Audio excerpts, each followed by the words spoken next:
Before they descended into the underground, the trio quietly slipped a letter meant for someone outside, hiding it among ordinary mail so it would bypass inspection and reach its destination. Once below, they were thrown into chaos, forced to survive waves of nightmare beasts, treated like helpless prey tossed in to stir the predator's hunger. Starved and ignored by the overseers, no one believed these three could be more than weaklings, let alone dangerous. Yet, on their second day, the unexpected happened. They stumbled across another captive, disheveled and fleeing for his life.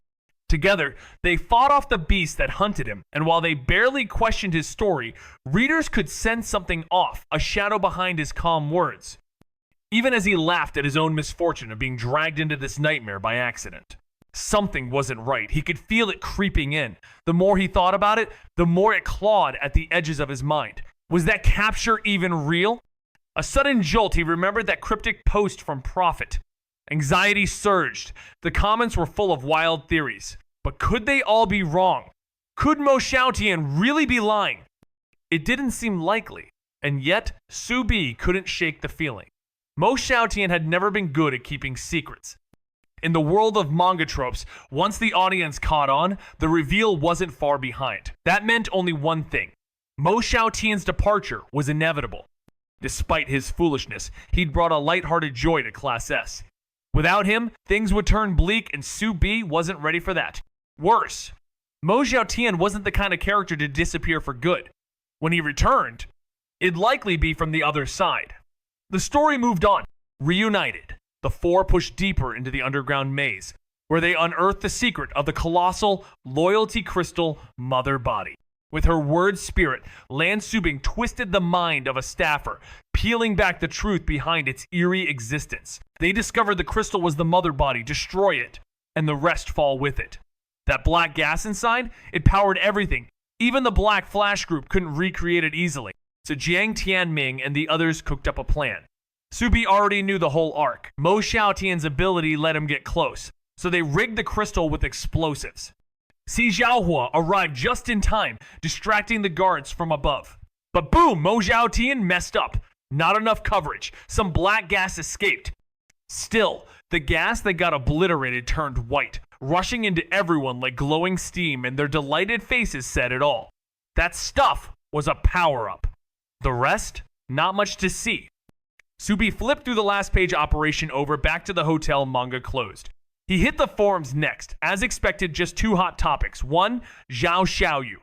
She went from 0 to hero, Class F to Class S. Fan base unlocked. Su Bi, who actually knew her, understood the real story. She and Mu Tiran had protected a ton of students during the Black Flash ambushes, which earned them a spot in Class S. But she knew it wouldn't last forever. She knew the 15-5 elimination would mark her fall, but for Zhao Xiaoyu, it wasn't shame, it was strategy. While a genius like Si Xiaohua might have crumbled under such a blow, she accepted it with calm resolve. Making it into Class S was already a badge of honor. Stepping down didn't erase that. Even if she faded from the spotlight, her mark remained, her path to the ability government still within reach, a dream already lofty for someone with her rank. And now, with sudden attention swirling around her, Su Bi sensed the tides turning. Even without the black mist, Zhao Xiaoyu might still climb to her goal. With it, she could anchor herself in Class S for good. This was rare fortune, real suffering, yes, but finally one that gave back. Su Bi, usually reserved, felt genuine joy for her. Meanwhile, whispers grew louder elsewhere. The forum buzzed, not with celebration, but suspicion. Mo Xiaotian's carefully built image had cracked, and thanks to Su Bei's earlier breadcrumb trail, even the smallest slip now lit suspicion like wildfire. One thread caught Su Bei's eye, someone desperate to believe. Posting not to accuse, but to plead. Is Mo Xiaotian really a spy? The post raised alarms after Prophet's last message and Mo Xiaotian's odd behavior. This time, it just didn't sit right. He randomly showed up in the underground forest with a sketchy explanation, and instead of looking surprised to see his teammates, he looked worried? That's weird for someone like him, who's usually all heart and zero brain. Shouldn't he have been overjoyed? Then came the real kicker. When the loyalty crystal was being destroyed, Xiaotian, who might be careless but never screws up his ability, totally botched it.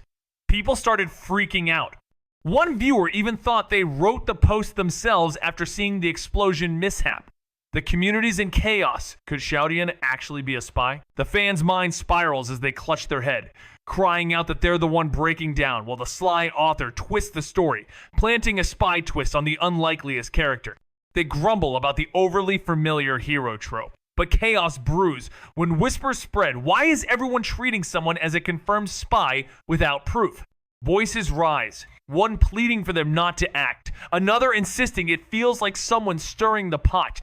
Suspicion festers, fueled by a cryptic post from the prophet and a plot so suspicious that doubt becomes impossible to ignore. Su B's seemingly offhand comment, "You really weren't careful, huh?" sent a ripple through the room like an ink blot spreading across a panel. It didn't land like sarcasm. It hit like a half-exposed truth, sharp enough that even Jiang Tianming and crew looked up, startled. Their eyes said it all. Something didn't add up.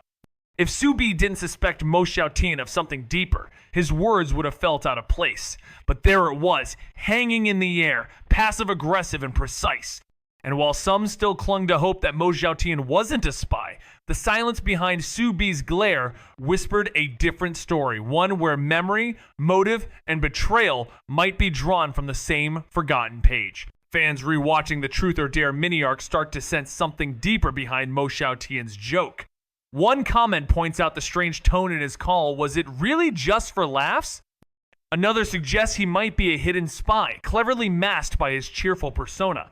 The idea spreads like wildfire. Could this bright, sunny type actually be walking the path of a villain? The theory explodes when someone imagines an alternate timeline where the hero, destined for light, falls into darkness. The possibility that the manga's little son could flip into shadow leaves, readers both thrilled and uneasy. Fate tossed him a treasure worth billions. Su Bi sat still, unreadable, as readers argued about justice and spies. Some were losing interest, annoyed that a little son-type hero would stray from righteous ideals. But others, sharper-eyed, waited in silence. They felt the spy's mask was about to fall. Whispers grew louder. Was Mo Xiaotian the traitor? Prophet's credibility might soar if timed right. Su Bi considered his next move carefully, finger pausing over the post button. Just then, another thread caught his eye, this one aimed directly at him.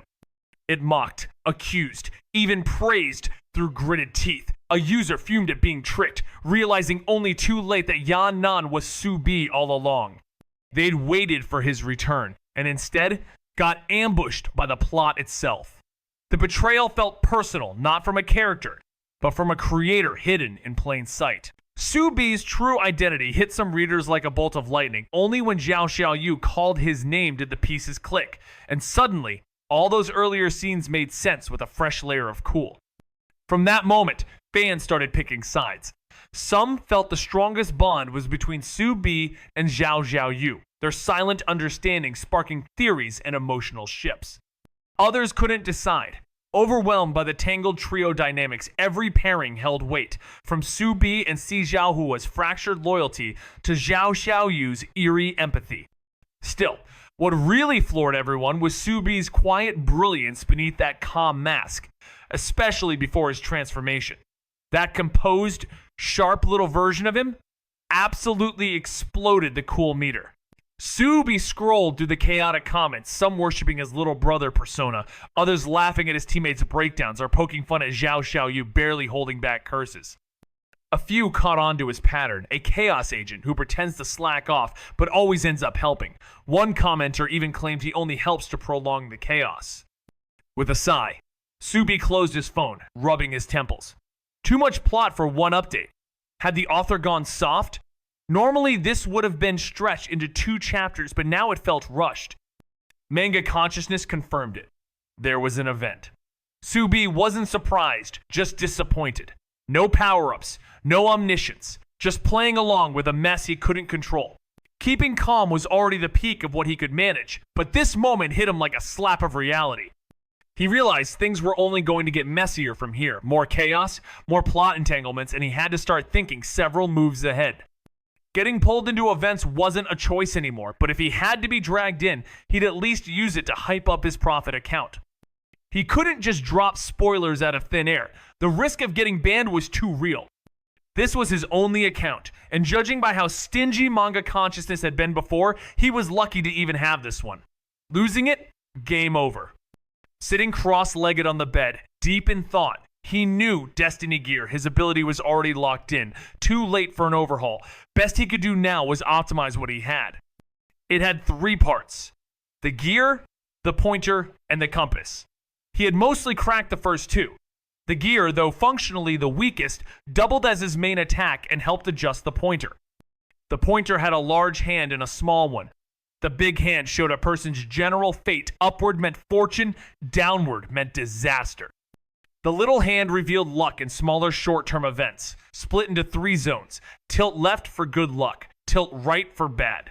Once the small pointer dropped into the lower half, it meant death, and Subi, ever curious, wondered just how much mental effort it would take to push it down and how long a person could last once it did.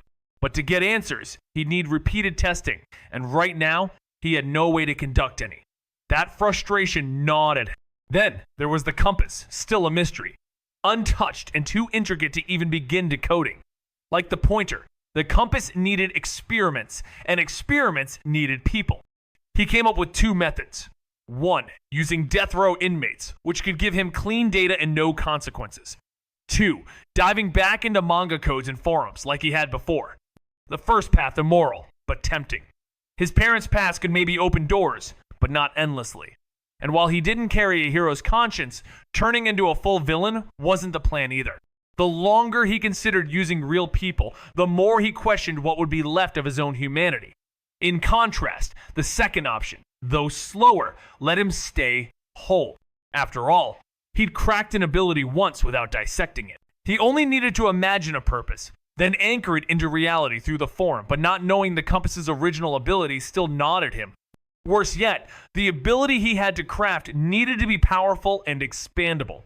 After weighing his options, Subi decided to prioritize establishing the intelligence organization first.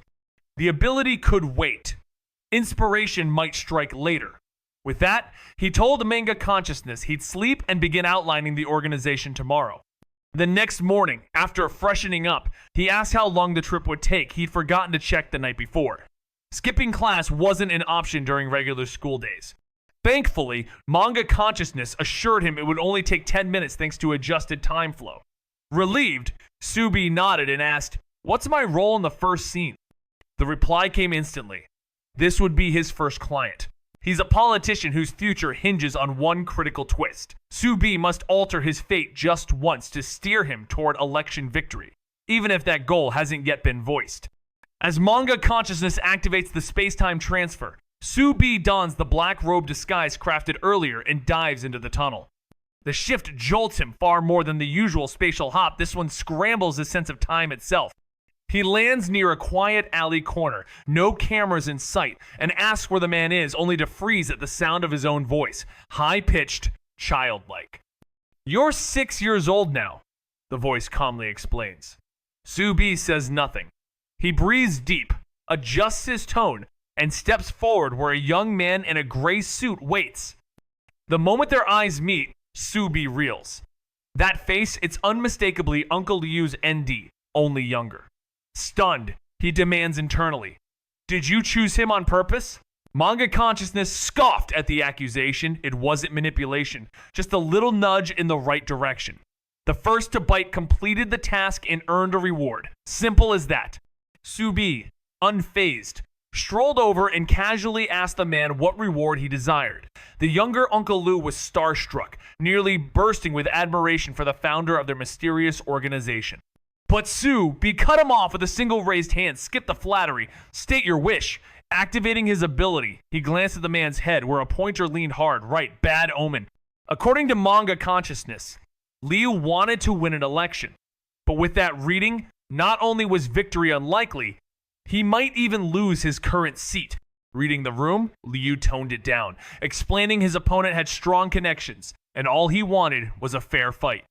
Subi simply replied, "As you wish," offering no further questions or judgments, trusting, as always. The rule, if you use someone, trust them. If you doubt them, don't. Clearly, he was someone important.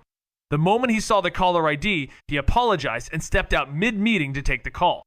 Sue, be curious, and quietly following, tuned in with his enhanced hearing. A girl's voice sobbed through the phone. Dad, I'm divorcing him. That jerk's mistress is pregnant. She showed up at our door. Instantly, the man's demeanor shifted. Divorce him. He won't get away with this, he growled. Subi arched an eyebrow, situation resolved. He returned to the room and waited. Minutes later, the man came back, cold and changed. Sitting at the head of the table, he wore a tight smile. Let's vote. Those in favor of Liu Ji? He raised his hand. Silence. Shock rippled through the room. Everyone remembered who he supported before. What had changed? The phone call. Liu Ji's rival froze. Even Liu Ji couldn't believe Subi had helped him, and in such a surreal twist.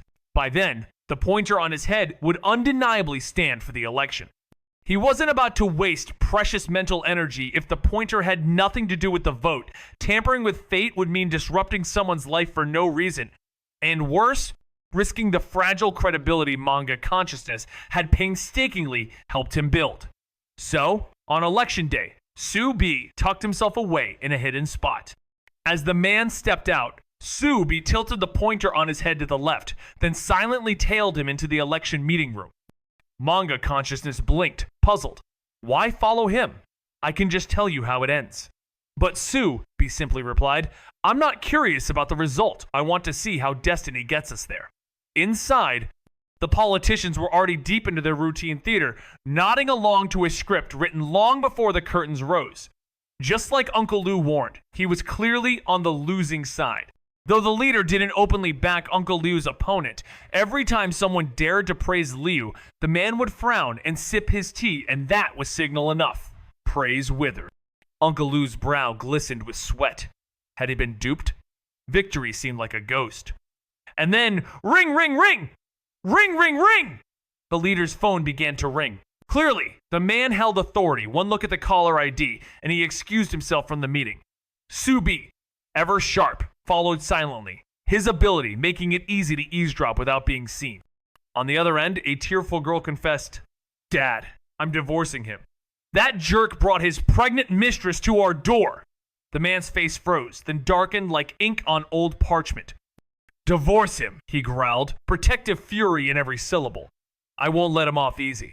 Sue, be arched a brow, he'd heard enough.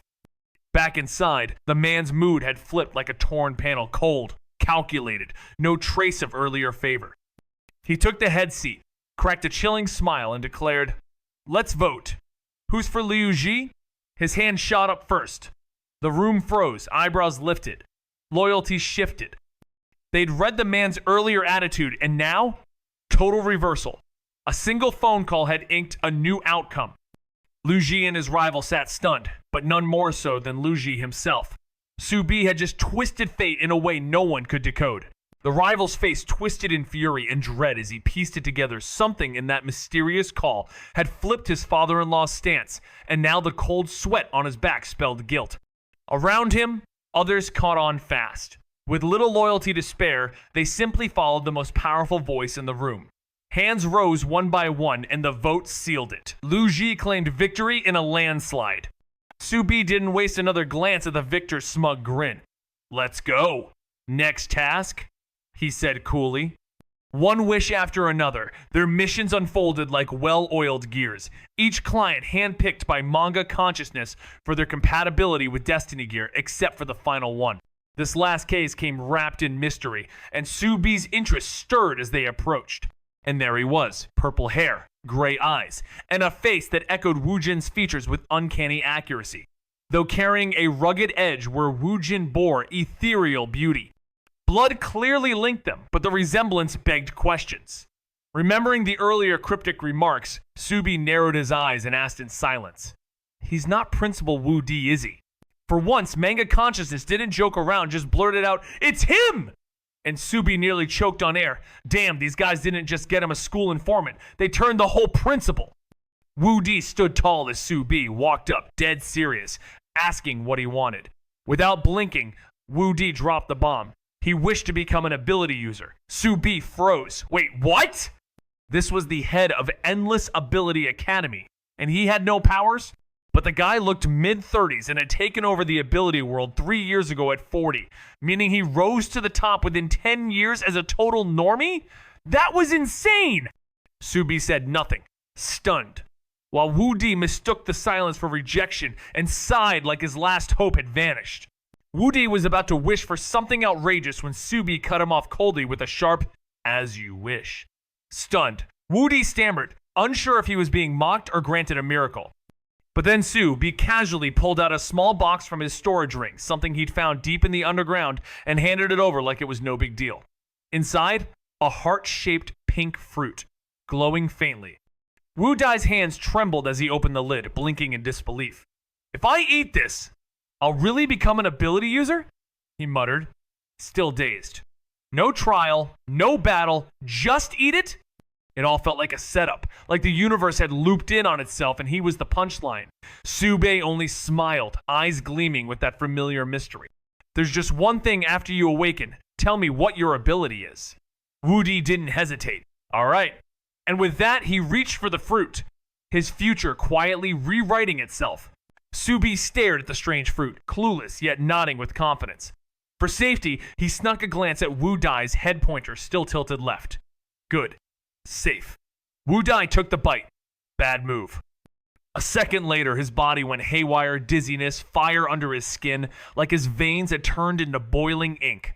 He dropped, crouched, groaned through gritted teeth without making a sound. Red. Boiling red. Then, as fast as it came, the pain vanished. Steam gone. Wu Di stood, eyes burning with triumph. "I really have an ability!" Subi stayed silent, watching with an expression that could crack glass. Wu Di didn't care. A promise was a promise. My ability is Bloodline. Wait, Bloodline? That name hit Su. Be like a glitch in the panel. He remembered Wu Jin, his ability Succubus. A Bloodline type. Inherited. Could it be Wu Di's Bloodline spawned that? And if short names meant stronger powers like Summon, Destiny, Prophecy, then Bloodline was no exception. Subi's eyes narrowed. That ability wasn't just strong, it was all of them. No wonder he ranked at the top of the ability world if he could switch bloodlines at will. Who knew how many abilities he'd already mastered? Snapping out of his daze, Subi gave a small nod to Wu Dai, who had been staring in awe. "This is a highly promising ability," he remarked. Wu Di, having grinded through countless missions for the shadowy organization just to earn this chance, wasn't stupid. He knew exactly how powerful his new gift was. His eyes sparkled with suppressed excitement as he nodded eagerly. "I'll work hard. Thank you, leader." But Subi didn't linger. He vanished with the use of an invisibility charm, one of many he'd redeemed with his hard-earned points from the Academy store. Without all those missions, keeping up with that level of charm usage would have been impossible. Later, in the quiet of a hotel room, Manga consciousness stepped in for the final phase. "Next, I'll transmit the intelligence organization memories." Might sting a bit. "Okay." Subi gestured, leaning back and closing his eyes. The memories crashed into his mind like a flood, making his head feel like it was splitting apart. He clenched his brow and endured until the pain receded. Breathing heavily, he began sorting the data about an organization called Destiny, whose members communicated entirely through notebooks. But Subi had transformed those notebooks into something more like a website, but impossible to hack. The homepage displayed tasks from others, each with detailed demands and point-based rewards. Points could be exchanged for items a collection Manga consciousness had amassed through years of trade. The priciest? A wish. But not just any wish, it had to stay within moral lines. That's why Uncle Lou's wasn't about winning outright, but creating fair play. Manga consciousness didn't disappoint. It had delivered on Subi's requests, discreetly involving global political figures, academy leaders, elite instructors, and even members of Black Flash. Only Subi knew who they really were. Though it mostly served insiders, the organization also operated beyond its walls always carefully, through its own name. They'd even worked with Black Flash before. Right before the team battles, Manga consciousness helped cover Subi's earlier lie about being the liaison. Even earlier, it sent Wu Di a task. Approve anyone entering Class F this year. Simple points earned, no pushback. So when Feng Lan asked to join, Wu Di assumed it was for her, not realizing Subi had already altered his past, giving his younger self the Destiny Gear ability. Despite their cover-up, the system still flagged him for Class A. But Wu Di looked the other way. The loop closed cleanly. After reviewing it all, he opened his eyes and said with quiet resolve, "Thanks for the hard work." Creating an elite intelligence network wasn't just hard, it was nearly impossible, even for the mighty Manga consciousness. But it shrugged it off with a smirk. As long as Subi nailed the final mission, everything would be fine. After all, if the world fell apart, Manga consciousness would be the first to crash. Subi, ever composed, pulled out his notebook and posted a task. Uncover the true motive behind the ominous Black Flash group. They weren't just villains. They were the glitch in the entire story's balance. Founded by scientists, always buried in strange research, their loyalty crystal was just the tip of something deeper. Then knock knock knock, Jiang Tianming appeared, suggesting a casual day out. Subi agreed, questions swirling in his mind. While they wandered the mall, he leaned in.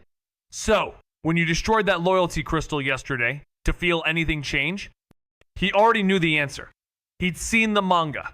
He remembered the mist, the glow, the smiles. Something had definitely changed. Jiang Tianming didn't bother hiding it. His mental energy had surged by half, and the others nodded in agreement, their powers enhanced by the strange white mist. But Si Zhaohua frowned, uneasy. While the white mist boosted them, what about the black one? What about her?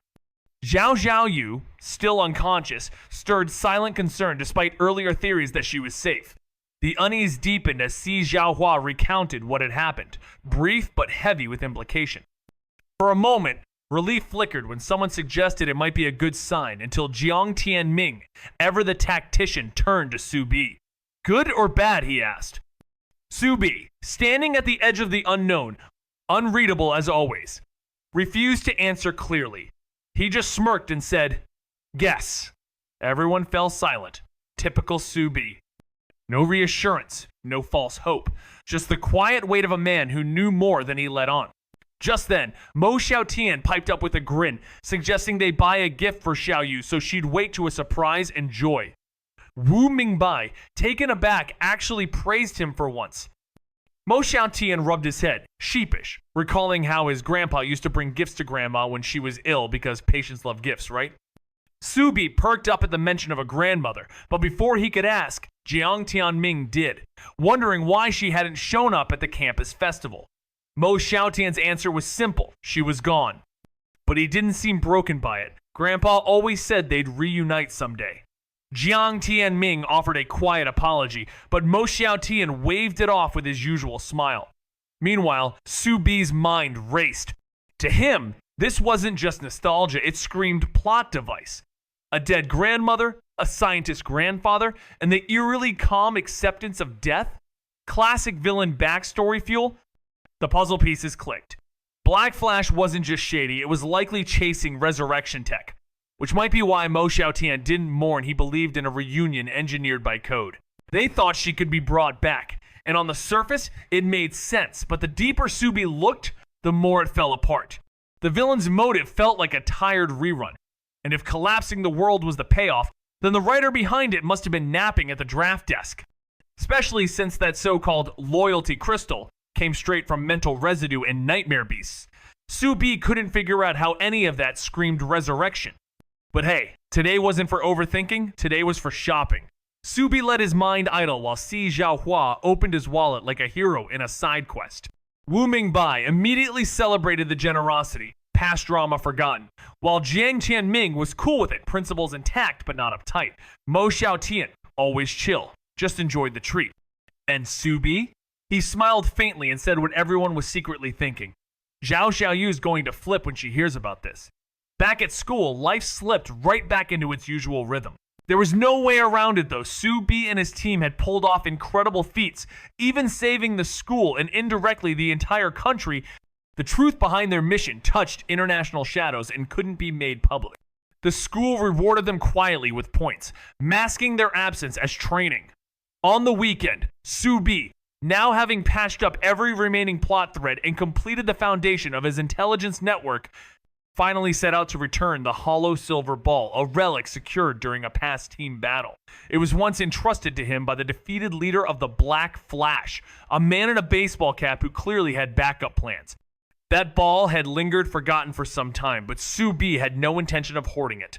Profit awaited. Arriving at the remote 26 Mushroom Road, he dropped his invisibility on any surveillance feed. He'd look like he just blinked into existence. The small villa looked ordinary enough, quiet and isolated. Nothing to hint it was once tied to Black Flash. Su-bi rang the bell. A round, genial-looking man answered, but his expression shifted quickly at the sight of Su-bi's eerie, black-robed silhouette. His right hand shimmered faintly with golden light, readying an ability. Su-bi didn't flinch. In a voice aged beyond his years, he stated simply, "I'm here to return something." The man's face changed again, this time with recognition. He studied Su-bi, then stepped aside. "Come in and talk." Once inside, the man offered tea, wary but polite. "I'm Zheng Yun," he said. "May I ask who you are?" came the guarded question. Su-bi's reply, crisp and enigmatic. "Destiny." At the sound of that name, the tension in the air cracked. Recognition dawned on Zheng Yun's face. "What item are you talking about?" he asked eagerly. Su-bi's palm opened, revealing a silver ball, the missing piece from the Endless Ability Academy. Thanks to a convenient cover-up by Manga consciousness, Zheng Yun no longer saw him as a threat, but a trusted agent from Destiny. Eyes lighting up, Zheng Yun exclaimed, "Thank you so much!" The Destiny organization truly lives up to its reputation.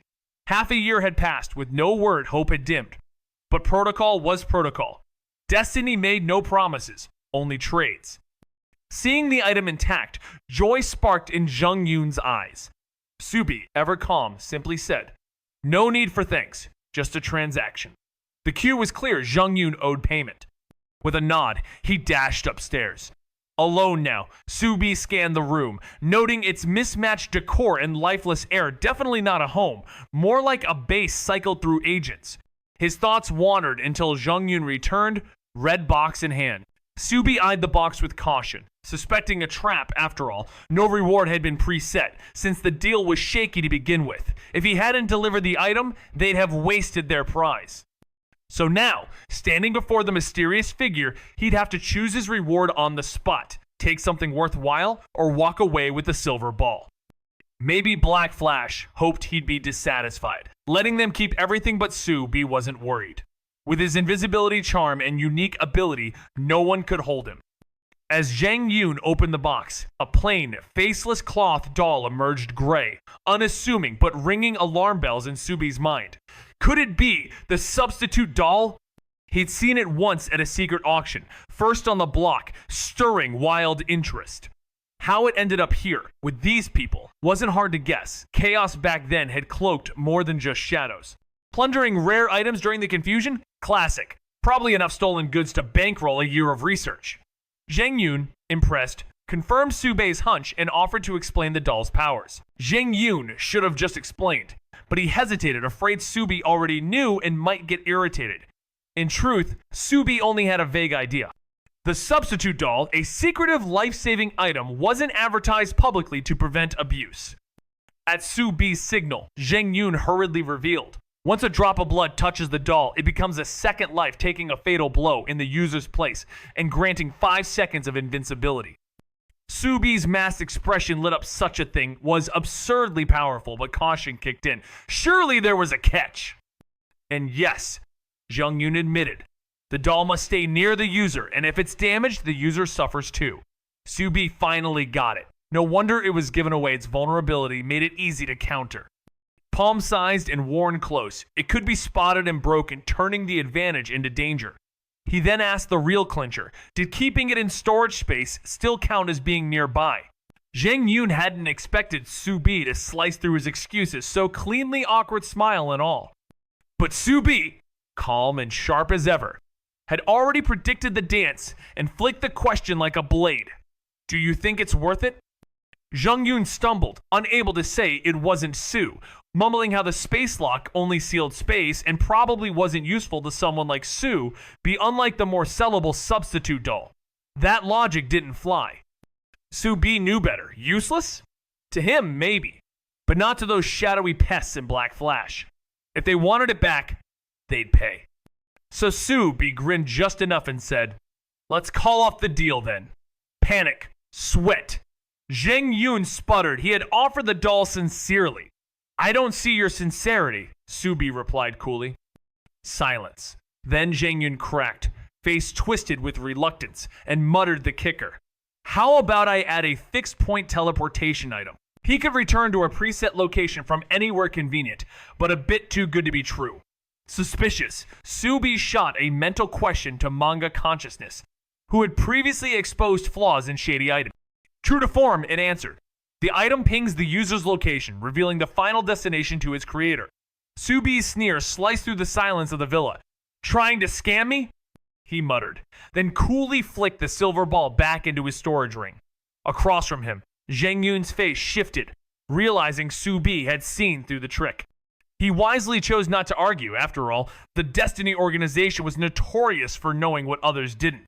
Swallowing his pride, Zheng Yun bowed his head and begged for another chance, rushing upstairs without waiting for a reply. Manga Consciousness, a little surprised, remarked, "I thought you'd leave." After all, the scam had been obvious. Most would have stormed off. Soo-bi, ever the impulsive one, managed to surprise even Manga Consciousness with his patience. Flashing a sly smile, he shrugged off the scam as just business, confidently claiming he could return the favor. His eyes glinted with mischief as he hinted that Zheng Yun had a secret treasure vault nearby. When Zheng returned, arms full of yet another red box, Soo-bi couldn't help but question if the man had a wholesale deal on them.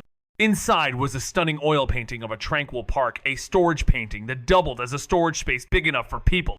Zheng explained its two modes, one gentle, one terrifying. With a double shake, the peaceful scene twisted into a fiery nightmare of magma and scarlet rocks, turning serene into sinister in an instant. In this sealed form, no one can leave unless someone outside resets it. Soo-bi knew this and let Zheng Yun believe the deal was done. With 3 powerful items now in hand, Zheng Yun felt victorious, even smugly declaring it more than enough. Soo-bi nodded without revealing his thoughts, took the goods, and left.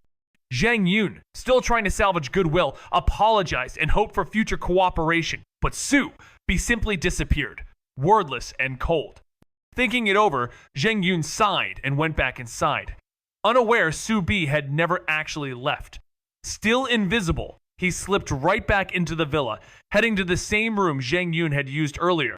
It looked perfectly ordinary, just a basic guest room, but Soo-bi wasn't fooled. He twisted the pointer on his head and began his search. Luck favored him fast. Behind the cabinet, a hidden chamber burst open, crammed with stashed items. Without hesitation, Soo-bi looted it all, kept what he needed, and offloaded the rest to the point system store. If this were a government stash, maybe he'd have shown restraint, but this was fair game. They were villains, so their loss was his win. Soo-bi, grinning like a cat with cream, leapt out the window of a freshly looted lair. Mission accomplished. It wasn't theft, it was poetic justice. Balance restored, good promoted, evil punished. He turned to Manga Consciousness midair, casually asking if it could patch up his janky teleportation item, since it had already fixed other broken tools. Perhaps amused, the entity agreed. Score. New toy unlocked. Back at school, Soo-bi slipped in unseen, his alibi airtight. Just as he mulled over food options, Si Zhaohua called exhilarated. Zhao Xiaoyu's awake. That got his attention. Coat on, boots moving. At the infirmary, there she was. Zhao Xiaoyu, conscious but distant. Her eyes clouded like a television between channels. Healthy color. Haunted look. Si Zhaohua and Ai Baozhu stood by, just as baffled. No answers. Then Ye Lin entered quietly, offering water, concern in her voice. Feeling better? The room held its breath. Something wasn't right. Zhao Xiaoyu blinked up at the crowd, squeezing into the infirmary, her eyes gleaming like she'd just unlocked a secret level. "My ability seems to have mutated," she announced, practically vibrating. Baozhu leaned in, intrigued, while Tianming and the rest pushed closer, turning the room into a sardine can of suspense. Zhao took a breath, eyes distant, voice steady. "After I fainted, I ended up in this black space, nightmare beasts everywhere, chasing me. I couldn't fight them, so I ran. She grinned, not even pretending to be ashamed. But then something strange happened. They started vanishing on their own, one by one. When only one remained, I stopped and finished it off. That's when I finally blacked out. Zhao Tian raised an eyebrow. Curiosity piqued. And when you woke up? Zhao nodded, the weight of it settling in. Yeah, that's when I realized my ability had changed. Before I collapsed, it had already stopped working. The moment Zhao Xiaoyu woke up, she checked her ability and was stunned. It had shifted from laughter to happiness, a ranged ability that made everyone within its range feel truly joyful. She smiled with quiet pride, admitting that while happiness lacked attack power, it was undeniably useful. Who would reject the feeling of happiness? Even Su Bi, ever curious, wondered what that kind of emotion felt like.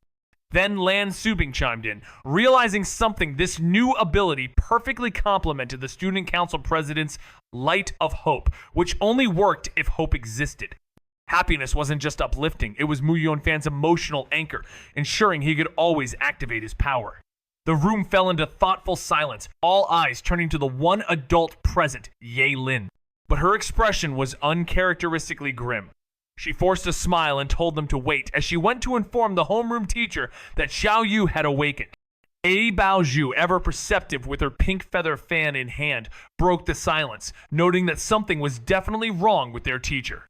Shi Huang nonchalantly grabbed a pear, roasted it with precise flame control, and passed it to Zhao Xiaoyu with a calm, "Don't worry, you're still at school." That meant safety and time.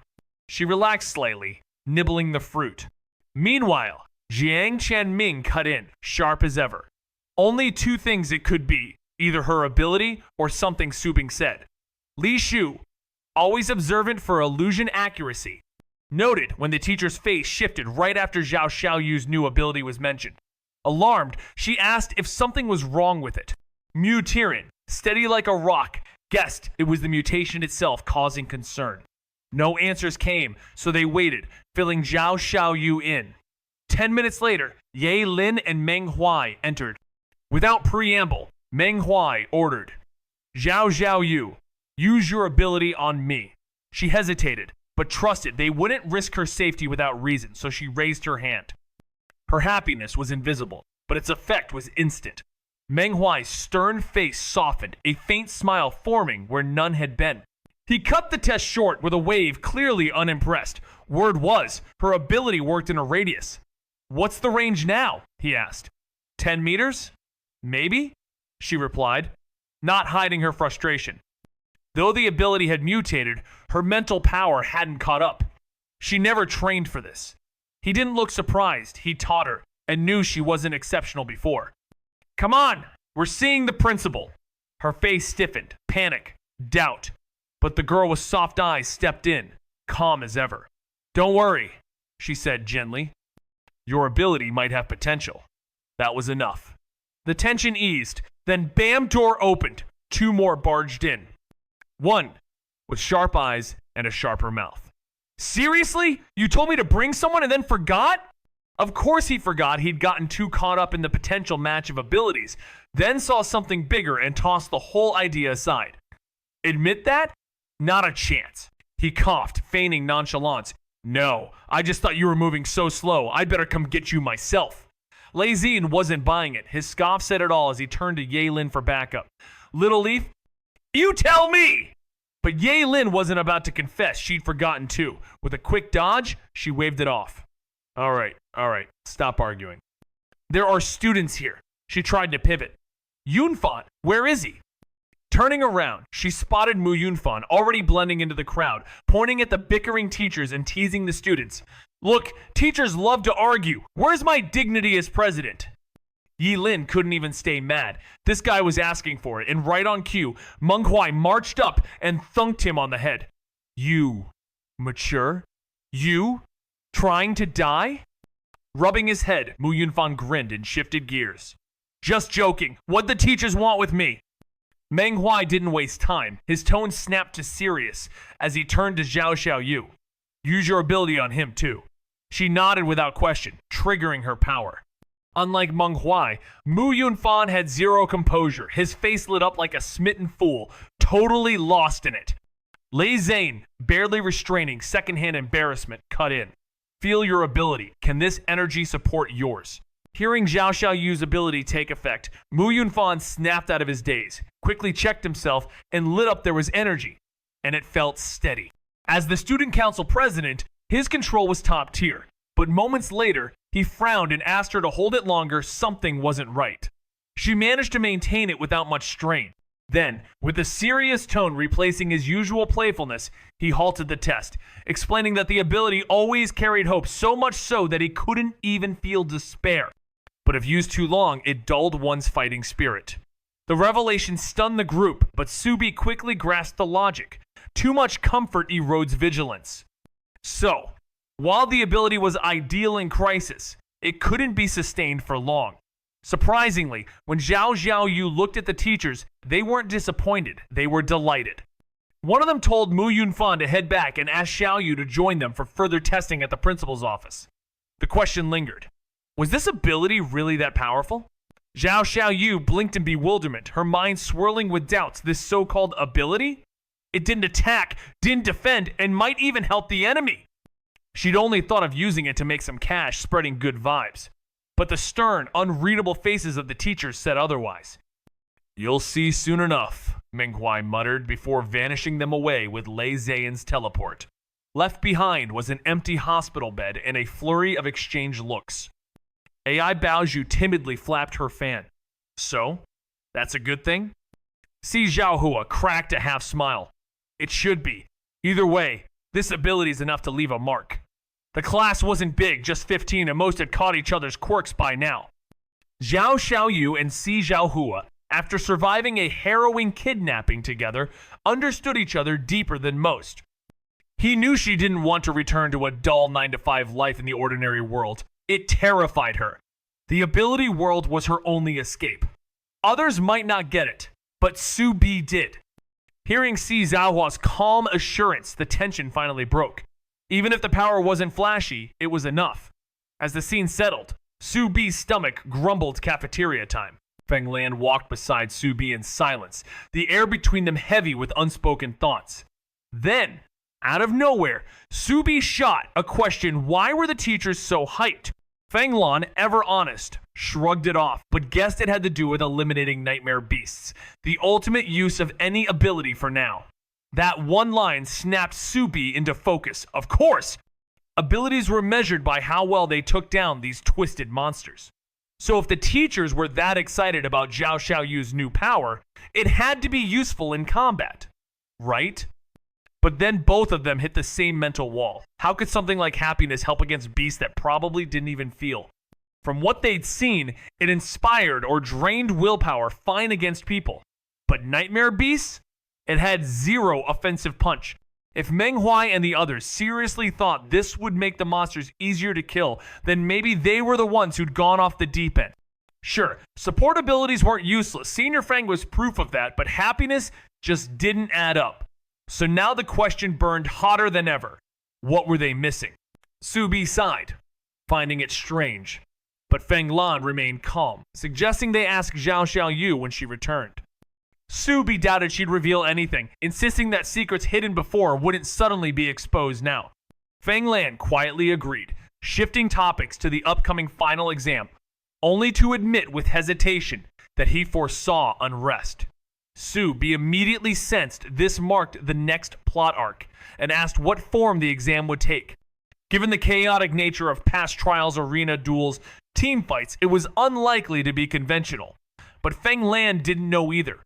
Only sure it would be different. Su Bi, already behind due to earlier disruptions in the manga's timeline, resolved not to fall further. Pushing aside speculation, he focused on studying the mysterious compass tied to the Destiny Gear ability system, knowing it might hold the key to his next strength evolution. Su Bi leaned into the armchair, mind tangled between two impossible paths. One led to designing a new ability for the Destiny Compass, a task riddled with complexity and destined to fall short. The other Researching its existing powers seemed smarter but just as frustrating without test subjects. He rejected the darker option of using death row inmates, deeming it reckless despite its efficiency. Every thought circled back to the same bottleneck, each theory ending in doubt. Yet just when resignation threatened to settle in, a sudden spark lit up his eyes, a flash of insight breaking through the fog of indecision. He'd been overcomplicating things. Why treat the manga and reality as separate labs? Subi suddenly realized he could just find test subjects through the manga itself. Way simpler. With that spark of genius, he kicked back and began enjoying a chill spell at the academy, which was still calm with the finals over a month away. But outside the panels, chaos brewed. The Black Flash group? Falling apart. First, their precious auction loot went poof. They tried to stash the Heart of Ability in a hidden dimension run by a shady ally, thinking they were playing 4D chess. Too bad someone from Endless Ability Academy slipped in and stole it, maybe with an inside job. Then, boom, one of their secret labs in that same weird space was obliterated, wiping out the mother crystal they'd slaved over. And just when they thought things couldn't get worse, their long-lost space lock finally came back, only for them to lose a bunch of other stuff right after. The day after Subei's visit, Zheng Yun's world unraveled. He checked the secret chamber, only to find it completely empty. His thoughts spiraled clearly. The black-robed figure from the previous day was behind it. That person had every reason to strike back, especially after being deceived so thoroughly. Most victims just walked away in anger. This one stole everything. How had he done it? Zheng Yun was crushed. Whether he caught the thief or not, his reputation was destroyed. Reporting it was his only move. Headquarters reacted fast, scanning footage where the black-robed figure flickered in and out of sight. They even dispatched Brother Sun, whose mysterious eyes could pierce through all illusions. Brother Sun stared at the footage in disbelief. No face, no entry, no exit. Just blank static where the black-robed figure had been. The higher-ups weren't surprised. Destiny had never left a trace. With nothing to trace, they swallowed the loss, tossing Zheng Yun under the bus to save face. But pressure mounted with the Ability Academy's final exam looming, and the next scapegoat could be anyone. Meanwhile, Zhao Xiaoyu returned, calm and guarded. She lied about her ability, saying it helped those haunted by nightmare beasts. Everyone knew it was false, but her brazenness silenced further questions. Su Bi stayed quiet, but his thoughts raced. Happiness that hurts beasts? The manga hadn't revealed the truth yet, so neither could he. Su Bi sighed and tapped open the latest intel from the Shadow Network. 2 days ago, he'd ordered an investigation into Black Flash's real objective, and now he had a reply vague, of course, because truths that deep don't come cheap. The report hinted they were probing the link between nightmare beasts and humans, especially those with abilities. That threw him. Weren't nightmare beasts supposed to be invaders from some alien realm? But this hinted they might not be so foreign after all. His mind jumped to Zhao Xiaoyu. Her weird happiness could damage nightmare beasts while cheering up humans. That contradiction twisted in his brain. Was joy their poison? The theory felt shaky, and even he wasn't buying his own logic. Black Flash never claimed humans and beasts were the same. So what was the connection? He logged the wild thought, knowing it might make more sense as the story unfolded. With clues this thin, forcing an answer now would just wreck the panel. Half a month slipped by, and Su Bi was finally dragged back into PE. Still a brutal beatdown, but at least now he could land a punch or two. The only mercy? Meng Huai wasn't flexing his real power. Just raw stats, and even that was enough to make Su Bi feel like a sandbag with a mouth. But Su Bi had an edge. He'd cracked Meng Huai's ability through pure guesswork and pocketed the 1,000-point reward in silence, choosing to watch the others flail in confusion. Their eventual disappointment would be delicious. After class, ditching the usual shower routine, Su Bi strolled straight to Meng Huai and poked the bear. With the final exam looming, couldn't they at least get a hint? But Meng Huai, ever the sadist in gym shorts, just smirked and told him to do what he did best guess. Missed the mark, and it's extra training. Around them, classmates who tasted the same trap tried and failed to suppress their grins. She felt like she was already erased. But Meng Huai, ever the tactician, either didn't see it or didn't care. He just snapped. There's a competition. Don't humiliate the academy. Li Shu's soft smile didn't mask the sarcasm. 3 schools? And the teachers kept it hush-hush? That's some twisted confidence. Normally, schools rig the stage early train. Prepare, spotlight. Theirs? Nothing but pure, chaotic fairness. The students shared a rare moment of unity, icy laughter echoing off the cold walls. Except Mo Shoudian, beaming like he'd won a prize. A joint exam. So many strong opponents. I can't wait. And then there was Jiang Tianming, cool as a forgotten panel. One glance, one question. Sue, guess the content. Can we hear it now? Meng Huai didn't flinch. Back to the classroom. Hope you don't mind staying late. No one did. Subi stared at the intelligence messages, sighing as he opened them. He had requested an investigation into Black Flash's true motive, and now, 2 days later, the answer had arrived, vague, of course. Real secrets never came tied with a bow. They said the research focused on the link between nightmare beasts and humans, especially those with abilities. That was strange. Subi had always assumed the beasts were invaders from another world. But this hinted at something darker. Maybe the beasts weren't fully alien. Maybe they were part of humanity all along. The thought unsettled him. Then Zhao Xiaoyu came to mind, her strange happiness power that could hurt the beasts while comforting humans. Why would happiness burn them? He wrestled with the idea. Was it possible that humans and nightmare beasts weren't just linked, but entangled in origin? It didn't make sense yet. The logic was messy, and the theory incomplete. Still, Sue bescribbled down the guess and tucked it away. This wasn't the moment for answers. Not yet. The story wasn't done speaking.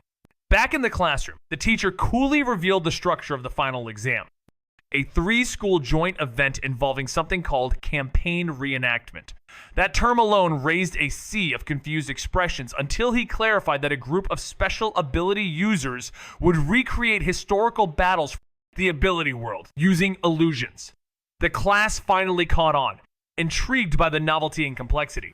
The teacher went on, explaining that the characters inside these illusions mirrored actual figures from history with their own intelligence, though a few key roles might be missing for training purposes.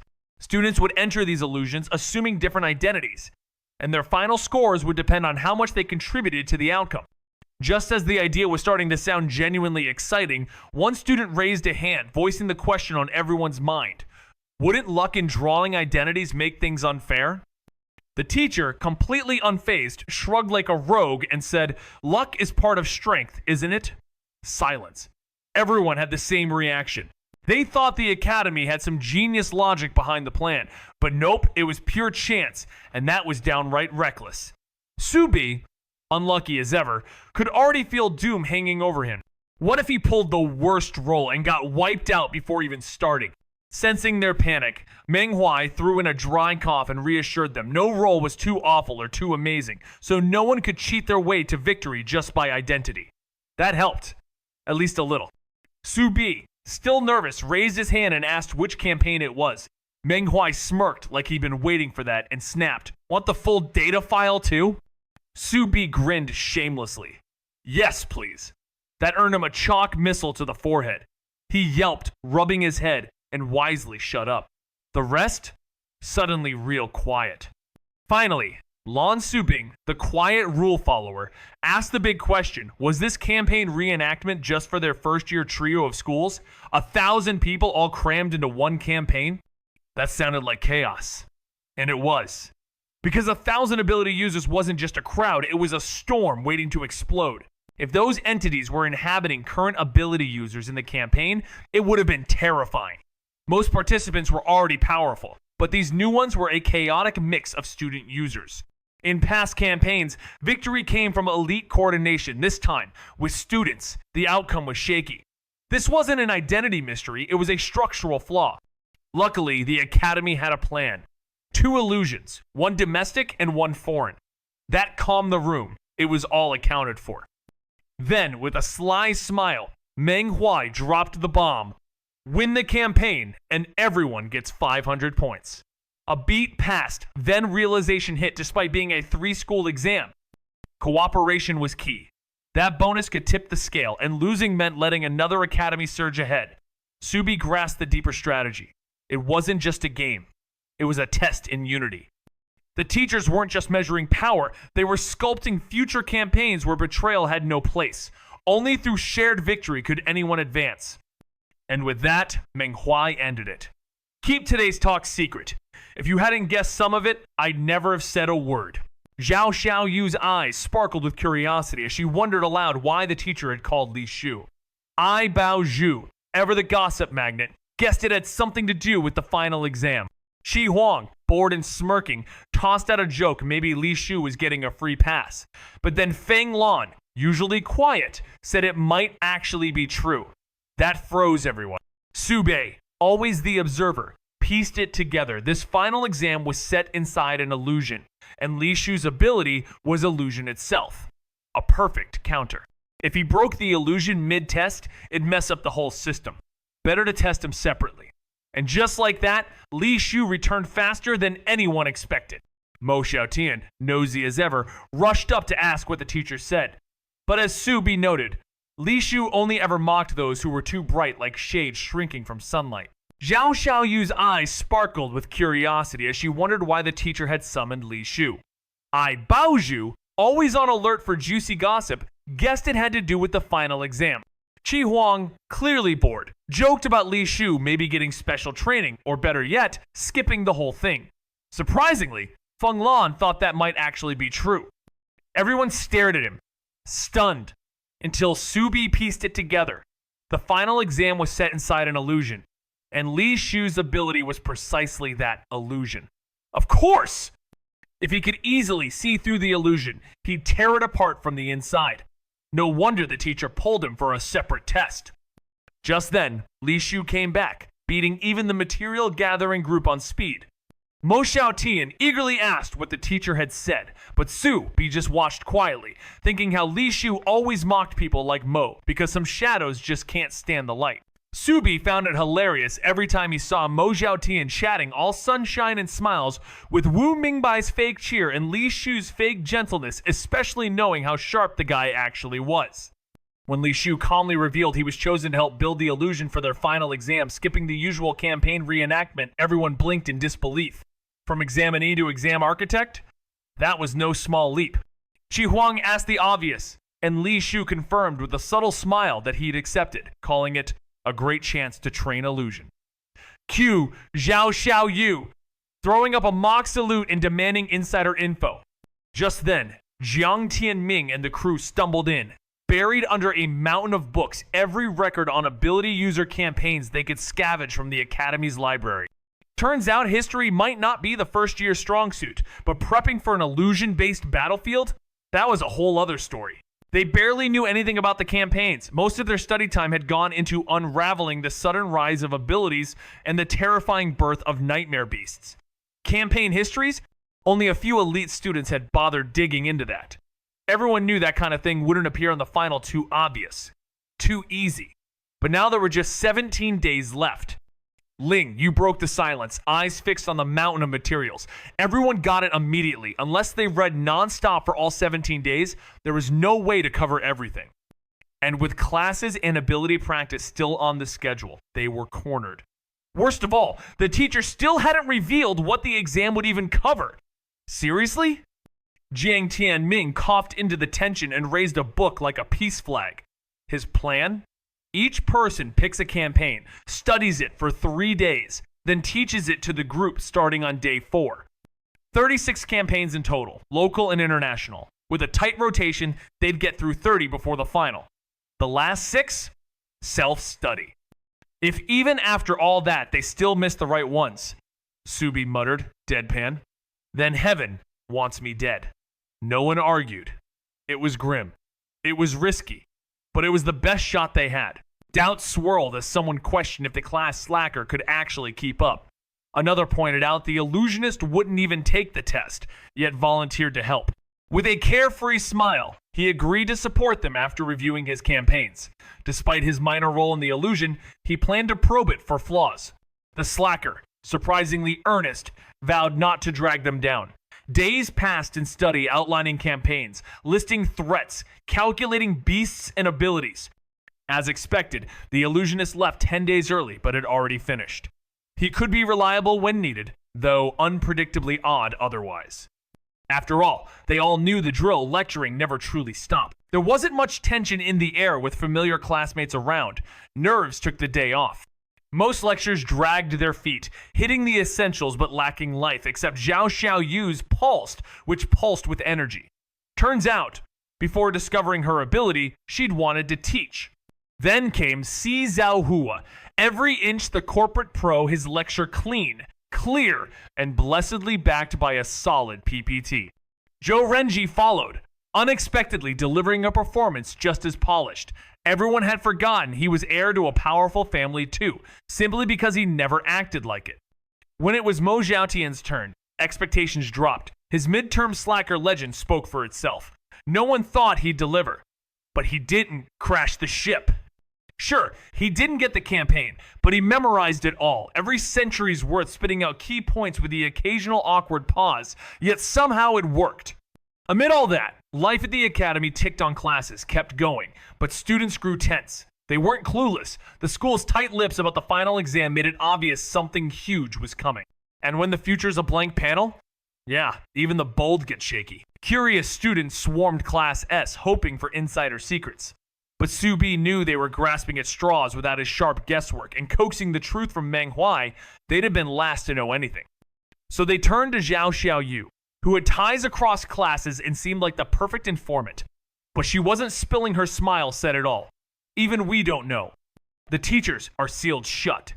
One skeptic pushed, insisting Class S must have heard something from their strict homeroom teacher. Zhao Xiaoyu's eyes narrowed. If the school says no, he won't breathe a word. Don't trust me? Then why ask? Always sharp-tongued when cornered, she kept her spine even while playing the nice guy. Faced with her firmness, the questioners quickly backed off, offering awkward reassurances before slinking away empty-handed. If even Zhao Xiaoyu had nothing, there was no intel to steal. Meanwhile, Su Bi stayed quietly busy. Su Bi had been silently measuring whether the plot unfolding before him held enough tension to justify an entire manga chapter, and once confirmed, he acted without hesitation.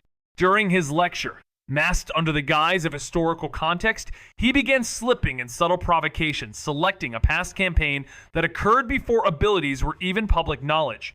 The story? A covert group experimenting on ordinary people due to the dangerous nature of some abilities, ones that couldn't be tested without human subjects. He mentioned harmless ones like laughter, then turned sharply to those like Prime Minister's belly can hold a ship, highlighting how terrifying it could be when victims didn't return whole, if at all. Su Bi wasn't just teaching, he was challenging, weaving conflict into the room itself. Zhou Renji, the clear target, caught on quickly and burst into angry laughter, calling Su Bi out for hypocrisy.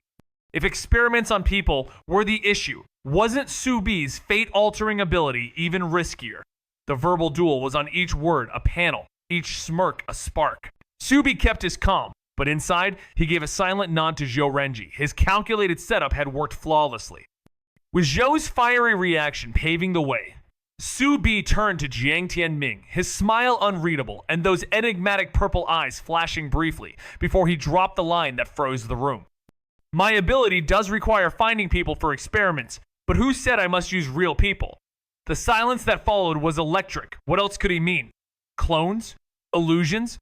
Jiang Tianming's mind spun as that unsettling glance from Su Bi resurfaced an old memory before the first exam, when Su Bi had tested something above his head, but nothing had happened. Or so he thought. The implications now hit him like a glitch in reality. Just as questions bubbled up, Su Bi smoothly pivoted, shifting into a serious lecture, shutting down curiosity with that same air of untouchable precision. Everyone around him fell quiet, not because they understood, but because they knew pressing further would be useless. Su Bi might have dropped that line just to watch the panic rise, and sure enough, it worked like a charm. Cold, sharp, and delighting in their frustration, he stood back while chaos unfolded. As the review days ticked away and only 5 remained before the final, the teachers dropped their bomb. The exam was a full-blown campaign reenactment. First years lost it.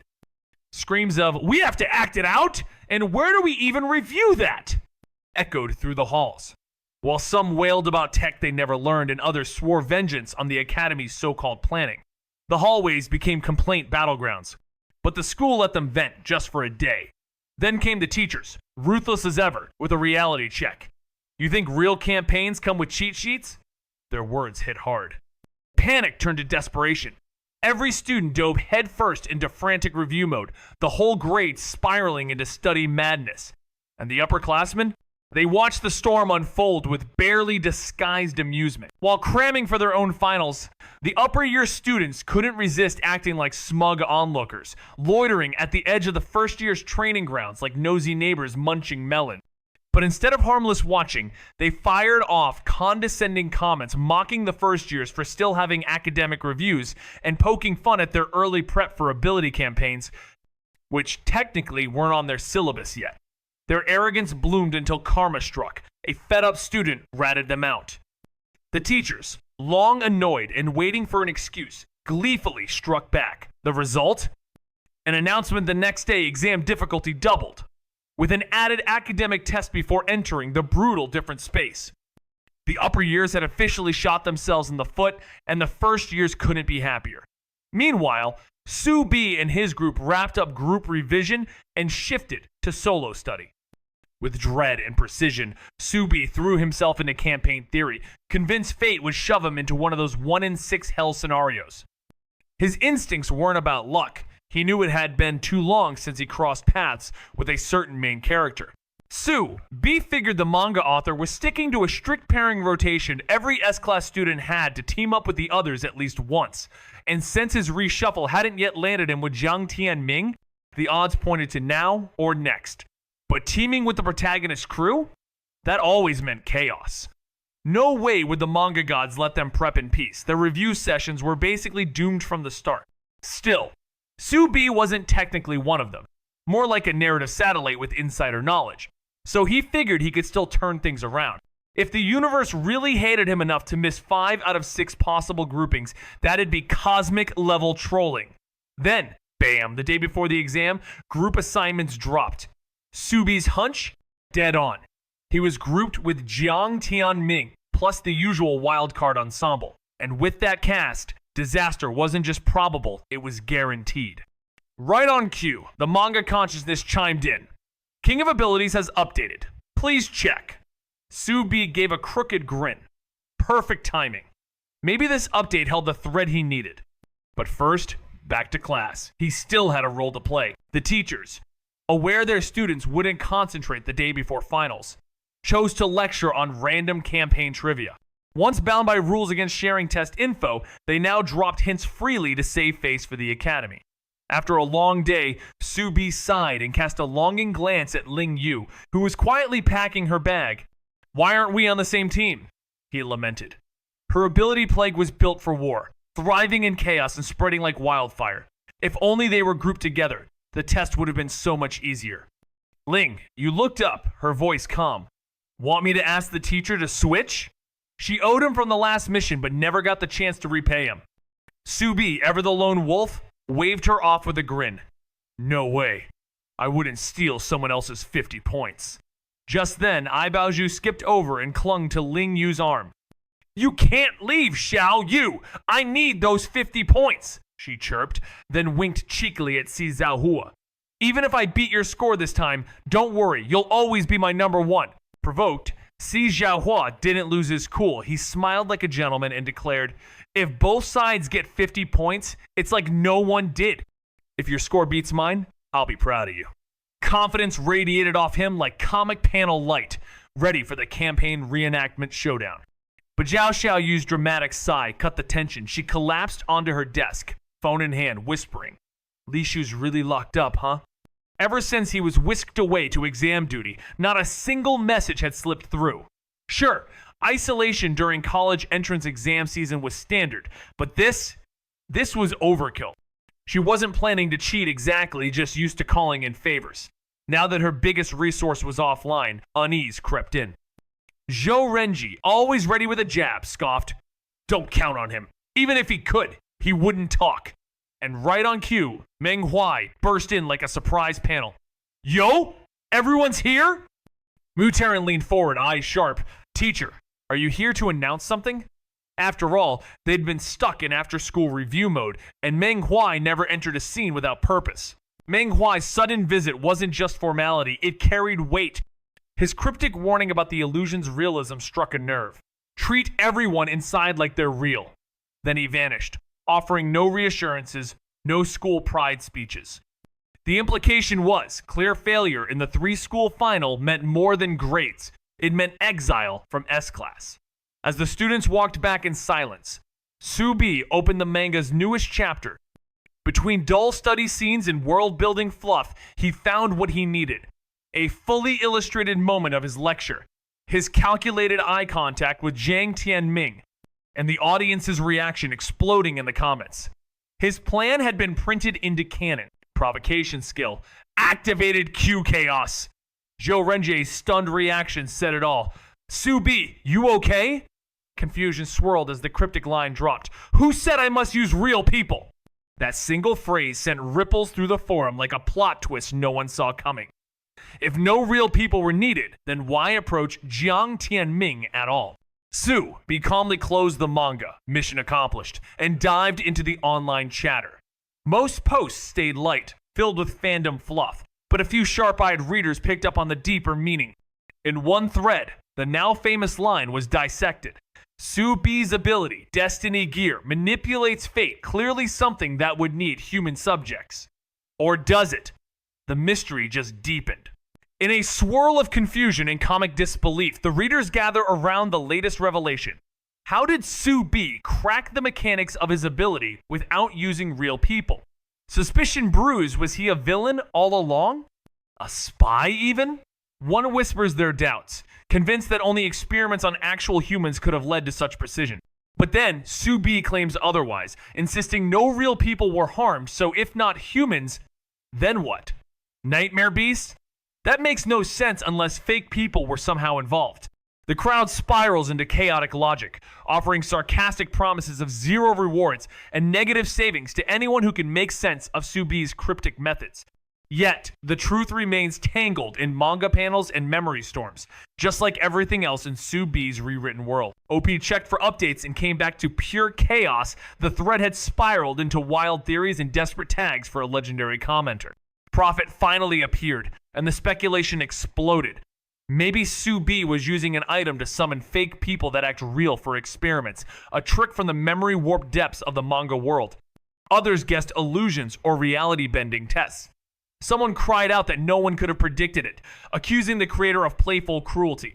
As the mirror of timelines shimmered in chapter 110, the line between fan theories and canon cracked wide open. Just like Soo-bi's glass world of choices. Soo-bi scans the thread and grins. It's finally catching up to his logic. Someone guessed he might be using campaign reenactment to simulate people, and honestly, that hits the mark. Another user suspects he has an intelligence network. Soo-bi approves.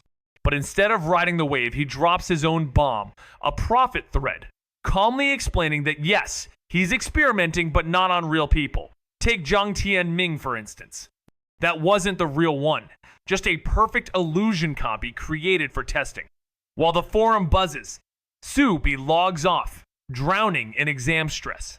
6 campaign scenarios to master, and the cursed manga decides to update now. He groans, massages temples, curse timing again. With no other option, he refreshed the forum and stared at his thread only to see it explode with comments in seconds, thanks to the manga forum's heavy traffic. One user immediately bowed to the prophet, while another cried out in mock despair at yet another spoiler drop. Questions flew. Was that mysterious item tied to the legendary campaign reenactment? No wonder Soo-bi's mastery looked so effortless he had that up his sleeve. A smug poster basked in the glow of a correct prediction, while someone else pined for the item, dreaming of practicing lines with a duplicate version of their crush, only to be ruthlessly called out as a love-addled fool. Number 8 declared full faith in the prophet sis, while number 9 doubled down. Her prophet bro's never wrong. Number 10 threatened a skirmish from upstairs. And number 11 tossed in a request to the old thief for a duplication item in the next merch drop, swearing off curses if granted. Number 12 chimed in, pleading for a +1 because this poor kid really needs it. Then number 13 got meta, suggesting someone hit up a certain cat robot's creator to open an item store, only to be met with number 14's sharp comeback. Don't assume he didn't beg as a kid too. By number 37, the thread had gone completely sideways. A storm of whispers spreads through the crowd so Subi can duplicate others. No wonder secrets fall before him like dominoes. The idea sends chills down their spines. It's eerie, almost too convenient. With such a power, he could charm anyone into trust. But the strange part? He simply doesn't care. That blank stare of his says it all. Then, like clockwork, finals arrive. At 8 sharp, 300 students stand in formation on the field. 2 glowing gates, 1 blue, 1 yellow, hover near the stage, pulsing like silent judges. They're teleportation arrays, of course. And then comes Principal Wu Dai, finally showing his face to the first years though. Subei's already seen him once. The beard adds age, distance. He used to resemble Wu Jin almost perfectly, but now, only barely. Nobody seems to notice the fading likeness. Nobody, except Subi. Wu Di, ever the silent type, delivered his message and vanished. Group A through the blue gate, Group B through the yellow. Su stepped into the blue, mind racing, not with fear, but with campaigns unlearned and possibilities untested. Then came the twist. In this illusion, survival equals points, but death isn't the end. If your choices leave a mark, they still count. Subi caught the trick instantly. The system discouraged playing safe. The academy wasn't just simulating war, it was sculpting warriors. Behind the trials, a deeper tension pulsed. Something real loomed ahead. As the exam began and the director's speech echoed across the hall, Subi sat still, unease in his chest. War wasn't just coming, it had already begun. By the time the exam started, the thrill was gone, just numb silence as Subi's group, the S-class, got flung in first. A dizzy flash later, Subi blinked into a typical teenage boy's bedroom, seated at a desk like he'd always belonged there. Test papers screamed high school, which was ironic considering he'd skipped most of it yet somehow recognized it all. The place had that lived-in chaos. A family photo with a younger version of himself confirmed his exam identity, just a normal kid. The setup felt casual, almost too easy. Even the character's face and name matched his own. Bonus, the age lined up, so no awkward acting needed. He rummaged through a backpack looking for the kid's academic history when a woman, clearly his in-exam mom, walked in, fruit plate in hand. "What are you up to?" she asked, catching him mid-snoop. "Looking for materials," he shot back. She skewered a strawberry for him with a toothpick and warned, half joking, about forgotten homework. The test might have started, but for now, it felt more like a memory than a mission. Subi stared at the untouched test paper, a cold sweat forming. How was he supposed to handle high school questions when he'd never studied them? He considered bluffing, just scribbling something down. One day wouldn't hurt, right? But then his mother dropped the real bomb. He had to go to school tomorrow. That meant real teachers, real homework checks, and no room for faking it. Panic settled in. This identity had its perks, sure, but now it felt like a trap. High schoolers didn't have time for freedom unless he went full delinquent, skipping class and picking fights. But staying in character was crucial. Manhwa had warned him. These weren't just digital puppets, they were illusion. NPCs treat them like real people. He couldn't risk breaking immersion. But then, how could he explore the broken world, decode the origin of the war, and fix the map if he was stuck in a classroom? As the weight of it all crashed down, Subi answered in a flat tone. "Not done yet." Subi plopped into the chair, staring at the test like it had betrayed him. Sure, he was a former academic prodigy before his ability awakened in middle school, but this sophomore level stuff? Uncharted territory.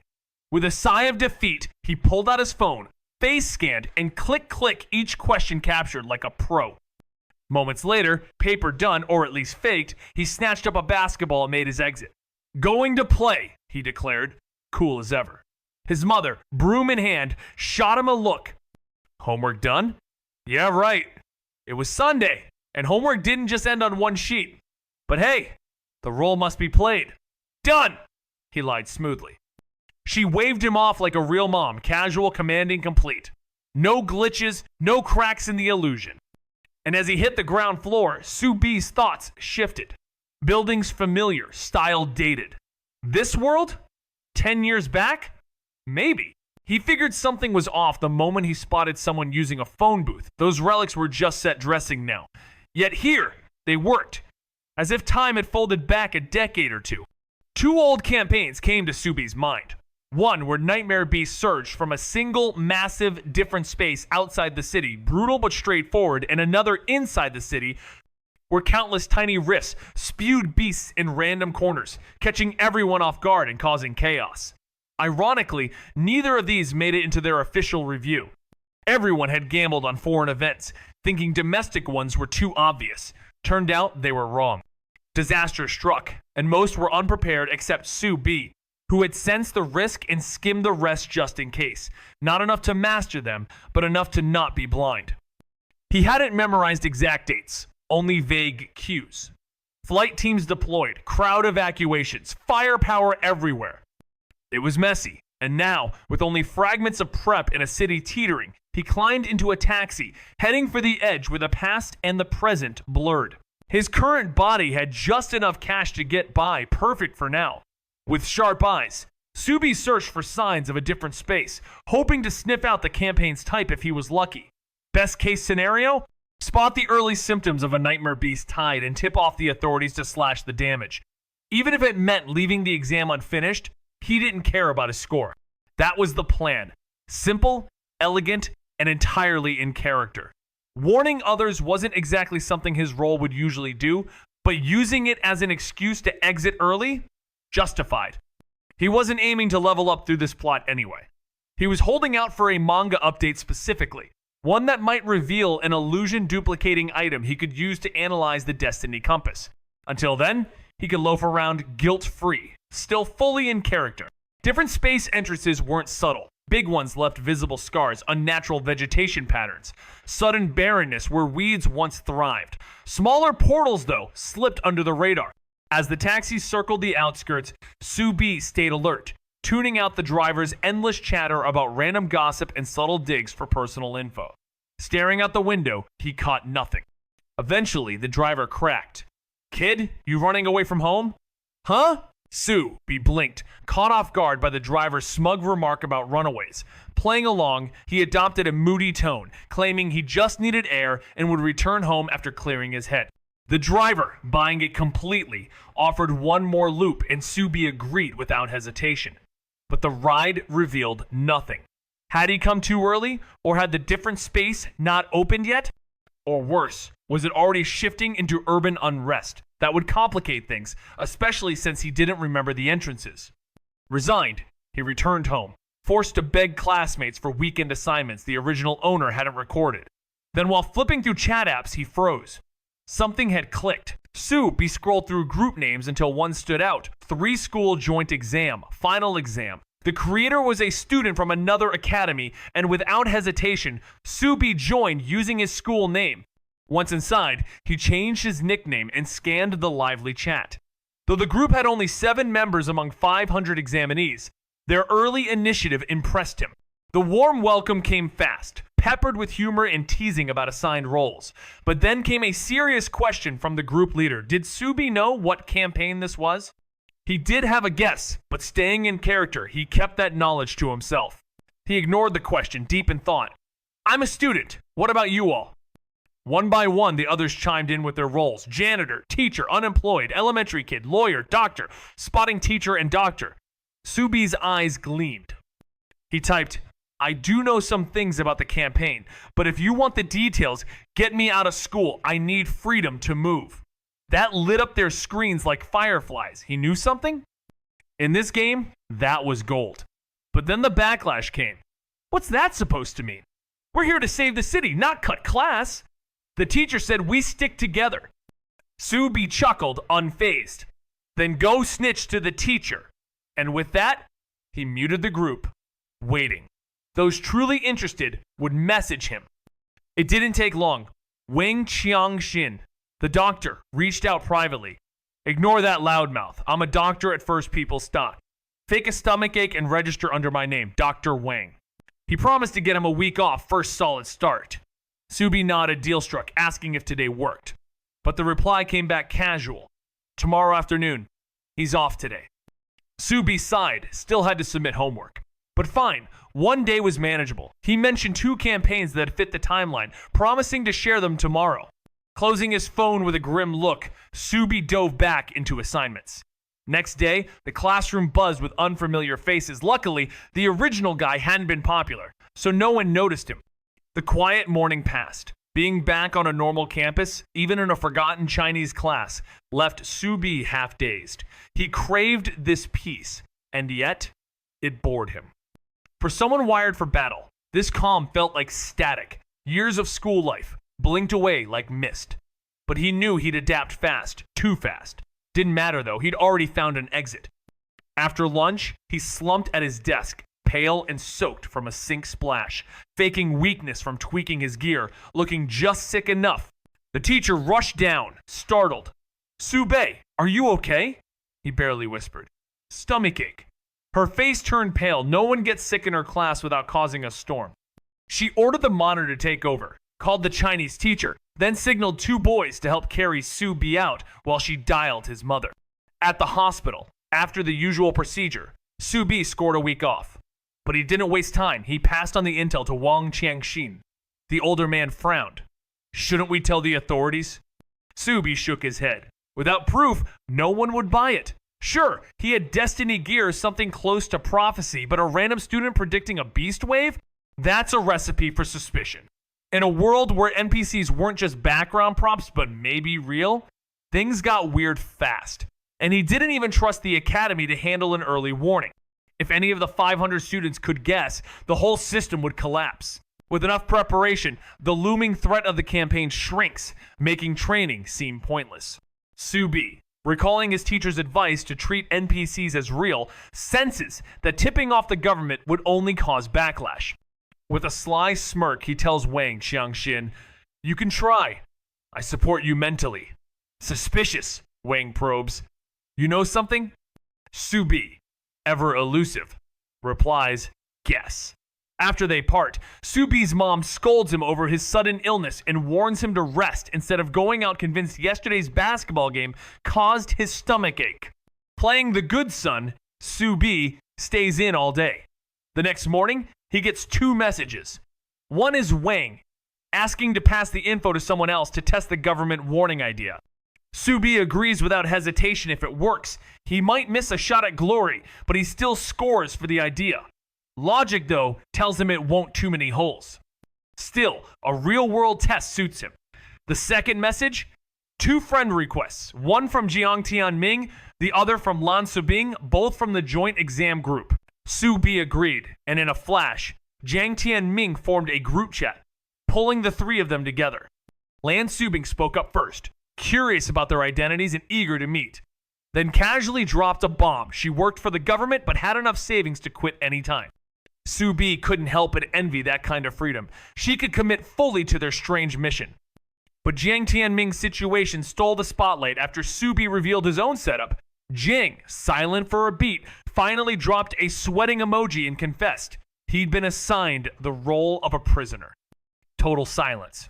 Subi stared. Lan Subing blinked. Starting from prison? That was worse than being under family surveillance. His only hope was that the prison had a hidden different space portal to farm points. Otherwise, what, break out? But then Subi caught a detail. "How are you using a phone in prison?" Jiang sent another sweating emoji. "It's a guard's spare." Subi coolly claims he only borrows the ability when it's not in use, triggering silence before Jiang Tianming abruptly drops a message about heading off to learn labor skills, leaving the chat hanging. Subi can't help but marvel at Jiang Tianming's absurd luck again. Suddenly, Lan Subing floods the screen with laughter and casually invites Subi to visit the prison, clearly more animated online than off. Subi doesn't hesitate. 9 a.m., the day after tomorrow, appointment locked. After the jokes die down, reality hits unlike Subi. The rest of the group still has no clue they're living a protagonist arc. And they haven't prepped for the 6 unreviewed campaigns. Besides, typing out that they really hit the jackpot, 30 options, and they managed to guess none of them, and now they're stuck with a domestic one. Though he has a hunch, which it is, he says nothing, just drops a cryptic warning. Don't quit your job yet. Lan Subing replies immediately, curious, and Subi simply responds, might be useful. Meanwhile, Wang Qiangjin's already got someone issuing a warning to the government. If it worked, Subi would lose a shot at glory but gain points for sounding the alarm. Yet if it failed and the government clamped down on the whistleblower, that'd say more than words ever could. He figured if one of his allies was inside the system, they could sniff out the truth from within. Logging off, Subi grabbed the rare chance of a school-free day, dodged his mom's scolding, and hit the streets not beyond city limits like last time that had led nowhere. Now he was riding buses through a city that felt like a stranger's dream, trying to memorize every alley and corner because if disaster struck, terrain knowledge might mean survival. He wondered, if this was the infamous Unrest campaign, where were the entry points to different space open? In their early days, those rifts weren't instant nightmares. They had beasts, sure, but the power users were ready. Containment was possible. Losses happened, but spotting them early kept the chaos manageable. For an outbreak to level up into a full-blown campaign, the casualties had to be sky high, so how had all those entrances slipped through the cracks of a crowded city? It wasn't like the quiet outskirts. This was a place where a shadow on a wall should have triggered alarm. Yet multiple breaches had gone unnoticed. Or ignored. So many entrances and no one noticed? Absurd. But Subi wasn't fooled. These gates had to be tucked in hidden corners. Otherwise, someone would have noticed by now. Even in this oblivious city. He pondered. What was vast, yet invisible? Riding buses aimlessly, dodging suspicion with a casual phone call to his mom, Subi ended up behind a restaurant, face to face with the foul stench of 2 rotting garbage bins. That's when it hit him, of course. The sewers. Massive, unvisited, the perfect hidden network. But navigating that maze blind? A mistake worthy of public mockery. He needed a map. Who'd have one? Then it clicked the janitor. A street sweeper might just hold the key if asked the right way, but he had to be subtle. One wrong question, and even the slowest minds would connect the sewers to something big. The exam was ruthless. Whoever found the entrance first scored major points. Subi aimed to rack up enough early to either breeze through or slack off later. But there was a catch. The janitor might not even have a map, and that kind of thing wasn't exactly lying around. Maybe someone did have it, but who? And why would they hand it over to him? As Subi chewed through the last of his food, a spark hit. The internet! With a smirk, he whipped out his phone and dove into the city's loudest forum, blasting out a post dripping with mock outrage about sewer blockages and daring someone to cough up the map. One angry user bit back with a rant that echoed his own, blaming bad design and dreaming of blueprints. Mission seated, Subi leaned back on the bus, riding home with nothing but faith in the chaos of online rage. He checked the thread on the bus again, not because it was urgent, but worried his sharp baiting post might vanish. Midday was peak time. The forum buzzed, replies flooding in with each refresh. Sewer complaints always hit a nerve, and he knew it. So he posed as a loud, reckless, middle-aged man convinced no one would actually share a map, just enough to provoke a reaction from those he really wanted, the ones who built or designed it. It was a trap in disguise, calculated to stir up answers without drawing heat. But back home, nothing.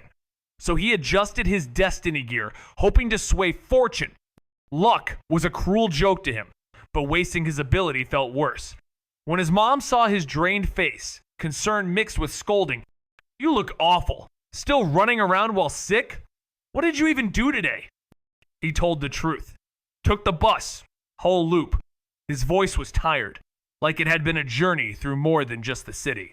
"That's your idea of a trip?" she asked. Relieved that was all, his mother chuckled and told him to rest. She'd call him for dinner. Back in his room, Subi shut the door and dove right back into the forum. Jackpot, the max left gear tweak had done the trick. In half an hour, he got exactly what he wanted. The post flashed. "Here, look. Let's see what flaws you find." Followed by a sewer map file. Subi saved it, borrowed his mother's phone with innocent caution, snapped a picture, and bolted to a print shop. Only once the map was safely printed did he delete the photo. The shop owner glanced at the weird layout, clearly puzzled. "What's this you printed, kid?" Subi smiled shyly, replying smoothly. "A fun math assignment we're supposed to figure out how many roots it has." The word math switched off the man's curiosity like a light. If he enjoyed math, he wouldn't be working a printer. As Subi left, the owner shook his head. Schools sure loved flashy projects, but what good did they do for grades? At home again, Subi looked straight at his mother and said calmly, "I made plans with friends to hang out tomorrow."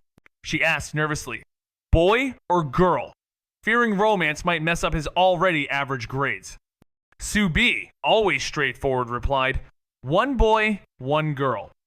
Relieved it wasn't some love triangle chaos, she warned him.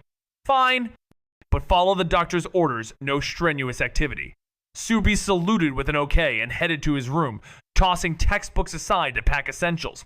Map, flashlight, clothes ready for the next day's mission. At dawn, a message hit. Someone sent to warn the authorities had vanished. Subi's gut dropped. He messaged back, "Don't send anyone else. There's a problem." Then he contacted another ally. "If Jiang Tianming appears, ask if anyone new was locked up yesterday." The reply came swift. "Got it. What about you?" He said, "I've got something to do," but never mentioned the sewers. Truth is, Subi hadn't even decided what he'd do if the different space really was down there. Trusting the government? Out of the question, it was clearly part of the Academy's twisted test, which meant relying on his peers instead. Still, blurting out the exit location felt way too reckless. So while the plan simmered in his head, he packed up and slipped out, ignoring his mother's nagging about playing with a backpack. Surveillance? Dodged. Manhole? Already scouted. Clothes?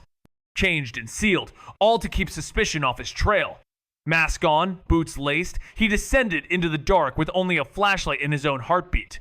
The stench hit hard, but he'd prepared. Standing ankle-deep in filth, Subi didn't flinch. The mission had begun quiet, solo, and deep beneath the world's notice. Once partially adapted to the musty dark, he pulled out the map and dove into his pre-calculated route through the labyrinth of sewers. Most folks had to stumble onto different spaces by dumb luck or stand exactly where one would open, but not him. His mental energy surged outward like sonar, scanning wide and deep. Half an hour in, he'd already sniffed out 7 spots, warped ripples in the air that screamed incoming portal. Just like the chaos hinted, the sewers were riddled with them. He pressed on, eyes sharp. But then, smack in the system's core, he halted. "It's already open?" A frown crept in as he zeroed in on the anomaly. Down the pipe, a swirling black hole gaped like a silent scream. This wasn't just a fluctuation, it was a gateway, which meant the city wasn't empty anymore. Nightmare beasts had made it through. His violet gaze flickered, not with fear, but calculation. He knew the signs. Some had slipped past, and when they did, they had only one purpose: hunt and keep hunting. He silently calculated the odds. If these were just low-level nightmare beasts, they'd already be loose, causing chaos, leaving claw marks in headlines. But no such thing had appeared in the news. No screams, no alerts, not even a whisper. That alone meant something was wrong. Maybe mid-level beasts? The kind that skulk in shadows, slit walls with silence, and murder without a sound? Still, a month had passed. No bodies, no blood trails. In a world where media once hunted beast kills like gossip, silence was deafening. The only plausible explanation now? A high-level nightmare beast, intelligent, manipulative, playing the long game. If one like that had slithered out first, commanding the others to stay hidden, the outbreak could come like a snap of thunder, sudden, untraceable, unless the government knew. Maybe someone tried to speak and vanished, just like that missing candidate. Either way, it was no longer about guesses. Subi marked the map with a red circle, different from the rest, then vanished into the unknown with nothing but an invisibility charm and a sharpened instinct.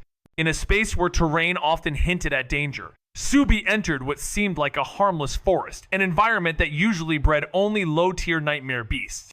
His frown deepened as he pushed forward, mental energy fully engaged, sensing nothing but standard threats like nightmare snakes and tigers lurking beneath. Yet, something itched at his instincts, an unease sharpened by his advanced mental energy and his destiny gear ability. When Subi's gut whispered danger, it was never wrong. He halted, choosing retreat over risk, calculating that it was better to regroup or notify the others. But just as he turned back, the real threat revealed itself. He was lost. Not confused, not disoriented, truly lost. The landmarks repeated, the beast reappeared, but the exit refused to exist. For someone with his sensory control, this was no accident. It was a trap. While tension built off-screen, a sharp-eyed principal praised the blonde S-class student on the screen, clearly impressed by his instincts. Another nodded, noting how quickly the boy locked onto the clue, declaring the mission nearly won. But his own principal chuckled humbly, calling the kid too independent, saying if he makes it out, great, but if not, he's got no one to blame but himself. Still, pride was written all over his face. The truth? Subi wasn't reckless. He'd slipped in cloaked with an invisibility charm. The other principals caught the contradiction, but let it slide, shifting focus to another student whose starting identity, though imprisoned, gave him strong lead potential. That setup, they agreed, wasn't unfair, just risky. Then, eyes turned back to the blonde one.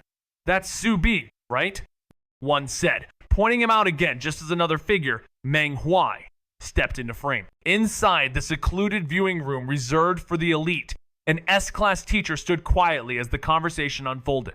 The Skydome principal, unaware of his presence, mused that if Subi escaped the different space, warned the students, and prepared for the breach, he'd claim first place so long as he didn't inform the government, as Wu Di pointed out, drawing cold agreement from the others. Meng Huai let out a derisive scoff, unconvinced that Subi would ever play along. When questioned, he nodded toward the screen and calmly explained that Subi thrived in disorder. If anything, he'd do the opposite of what they expected. On screen, the blonde boy resumed walking, mind racing. He had already deduced the presence of a high-level nightmare beast in the warped space. If it controlled terrain, he'd be endlessly trapped unless he found it fast. But if it relied on illusion, the game changed, and that was the path he now pursued. From what he'd pieced together from Li Shu's occasional slips, illusions usually came in two flavors. One dreamlike, sucking people into high-energy spaces like a fake memory maze. The other, pure trickery, just altering appearances. Subi suspected he was stuck in the second. He hadn't fallen asleep, hadn't been knocked out, things just looked off. So, he tested the air with mental energy. Nothing. Whatever beast crafted this trick had fooled, even his most advanced scan. He shut it off, closed his eyes, and moved on muscle memory alone. Trees and debris shifted, unfamiliar, but he didn't flinch. When he hit the spot, he remembered. A towering tree blocked the path. He didn't slow, walked right into it. Dizzy. Snap he was, back in the sewer. Sleight of hand, confirmed. Subi smirked, but it didn't last. His brow furrowed. Something still wasn't right. Tricked by an illusion in the different space, it became clear a high-level nightmare beast was already inside. Without the invisibility charm, getting out alive would have been nearly impossible. Diving into unknown zones without preparation was plain reckless. Even a swarm of low-level beasts could crush an inexperienced ability user. The troubling part? A space that small shouldn't support a high-tier creature unless it was the only one any more would have shattered the balance long ago. Two theories emerged. Either this nightmare beast was suppressing the others, possibly guarding those sewer paths, or the lower tier ones had fled and someone up top was hiding the truth. If it was the first, then this beast had a purpose, maybe one linked to the maze of underground passages. If it was the second, the government had some explaining to do.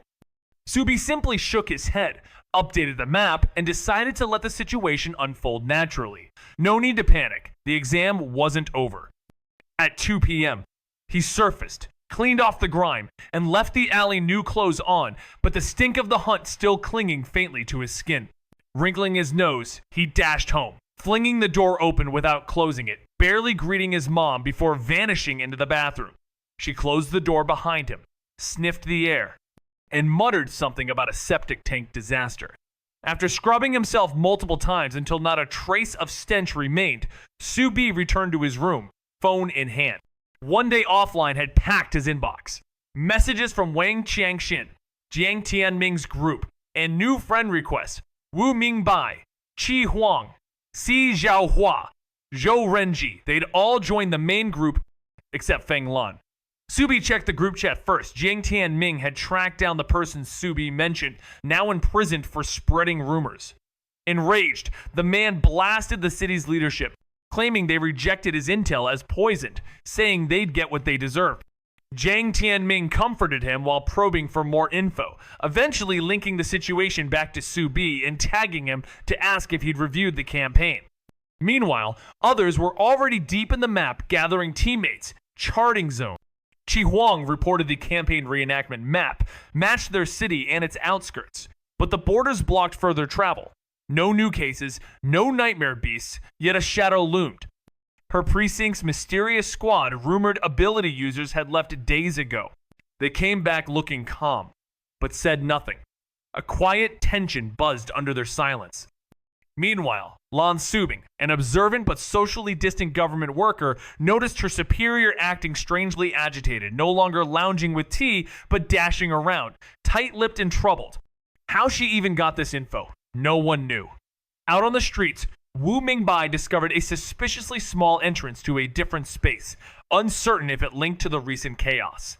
At the morgue, Zhou Renji inspected two bizarre corpses, no signs of autopsy, yet death screamed of nightmare beasts. He traced the scene, but, lacking the senses to confirm it, hit a dead end.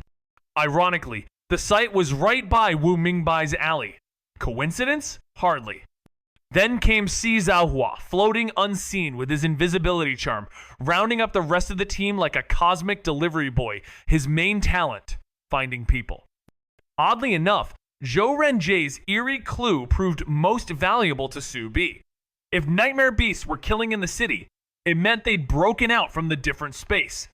One squad had likely neutralized the threat, explaining the team's relaxed return.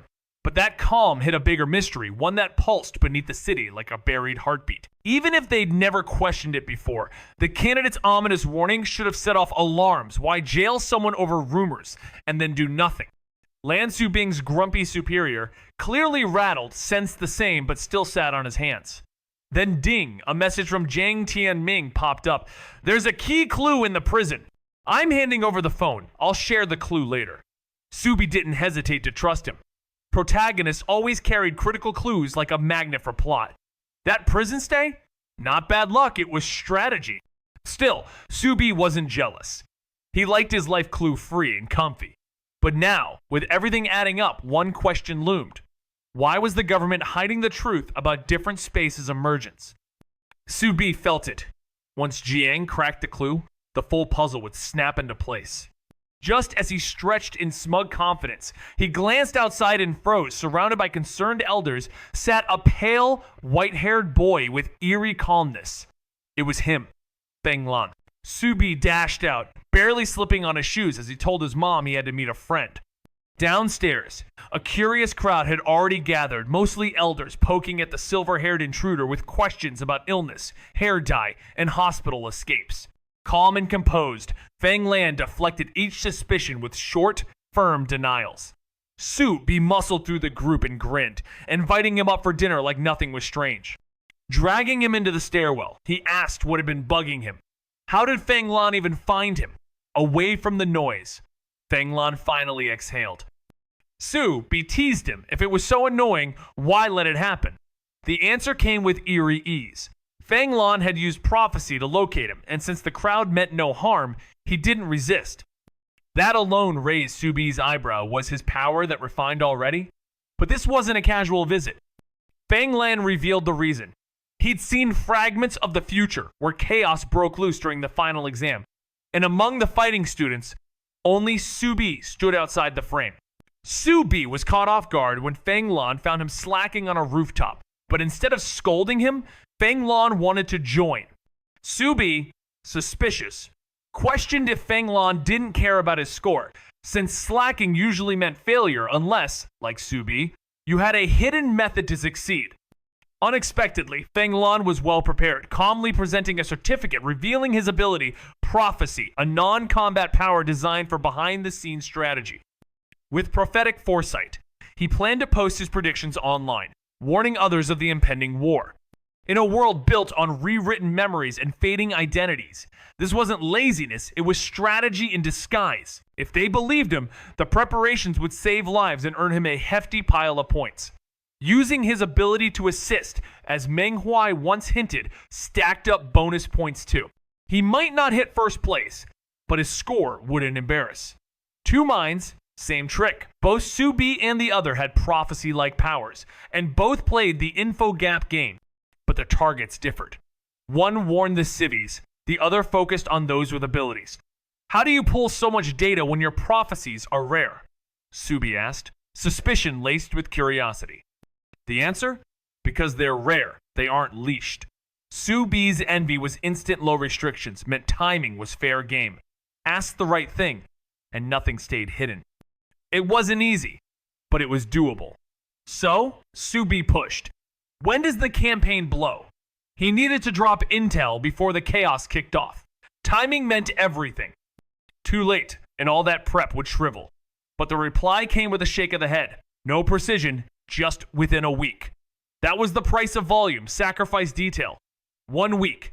Not much of a runway from the academy. Nearly a week into the exam and time ticking away, Subi casually suggested waiting for Jiang Tianming's results, convinced the guy might uncover why the government was turning a blind eye.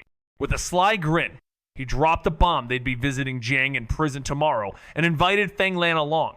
Without missing a beat, Feng Lan agreed.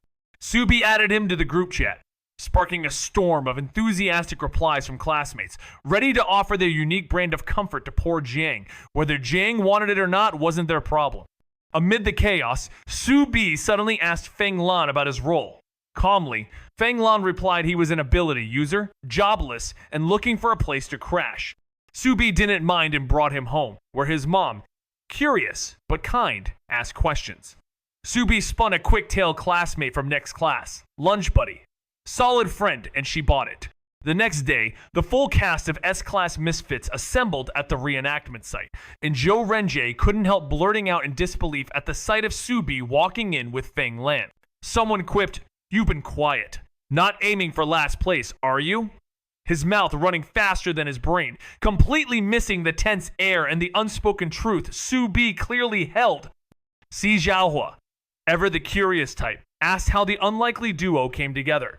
Subi shot a cunning look and answered with a grin. "We're planning something big." While Feng Lan nodded solemnly in sync. The plan? Drop intel at the same time to stack their points and act in unison. Subi had thought of using Feng Lan's prophecy credential solo, but that would cost her precious points. Releasing together? Much cleaner. Si Zhaohua, half amused, shrugged it off. His kind of action came on the battlefield, not in schemes. Fighters like him waited for war. Strategists like Subi and Feng Lan moved early. As they stepped forward together, thanks to Qi Huang's arrangements, they reached Jiang Tianming with ease. Dressed in a prisoner's uniform with tousled hair, the boy's gaze was sharp, unbroken. "Yo, Jiang Tianming!"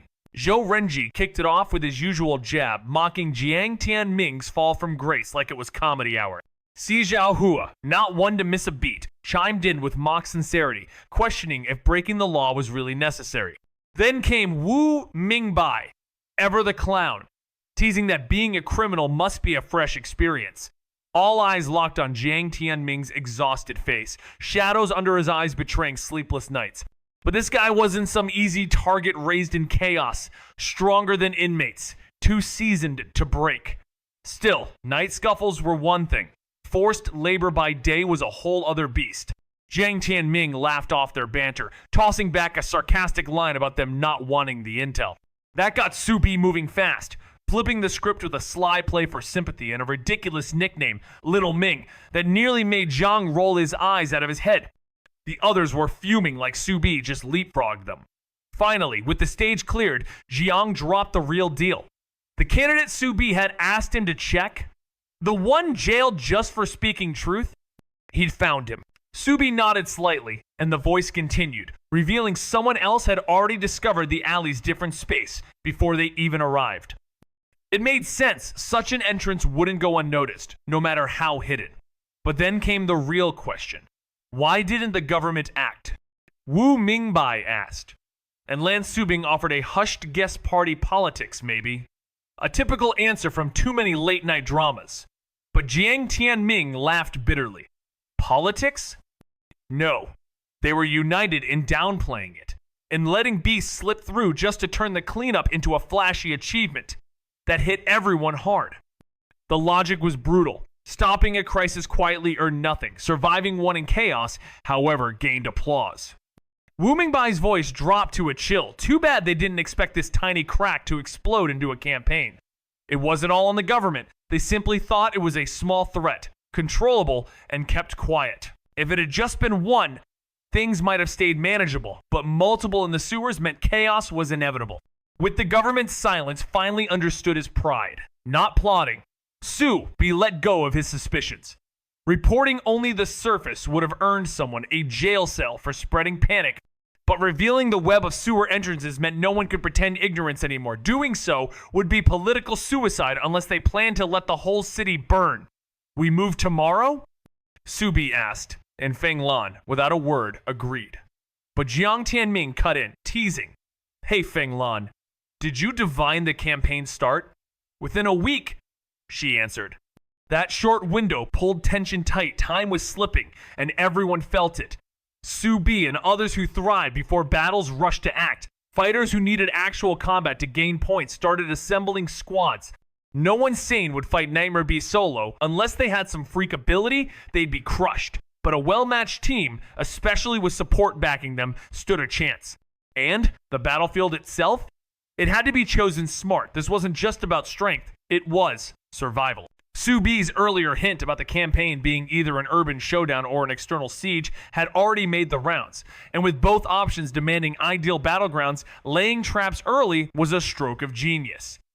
Pick the right place, and victory was just a matter of time. Still, all things had their moment. Jiang Tianming let out a sigh, admitting that while he once started out behind bars, now plenty of others were joining him.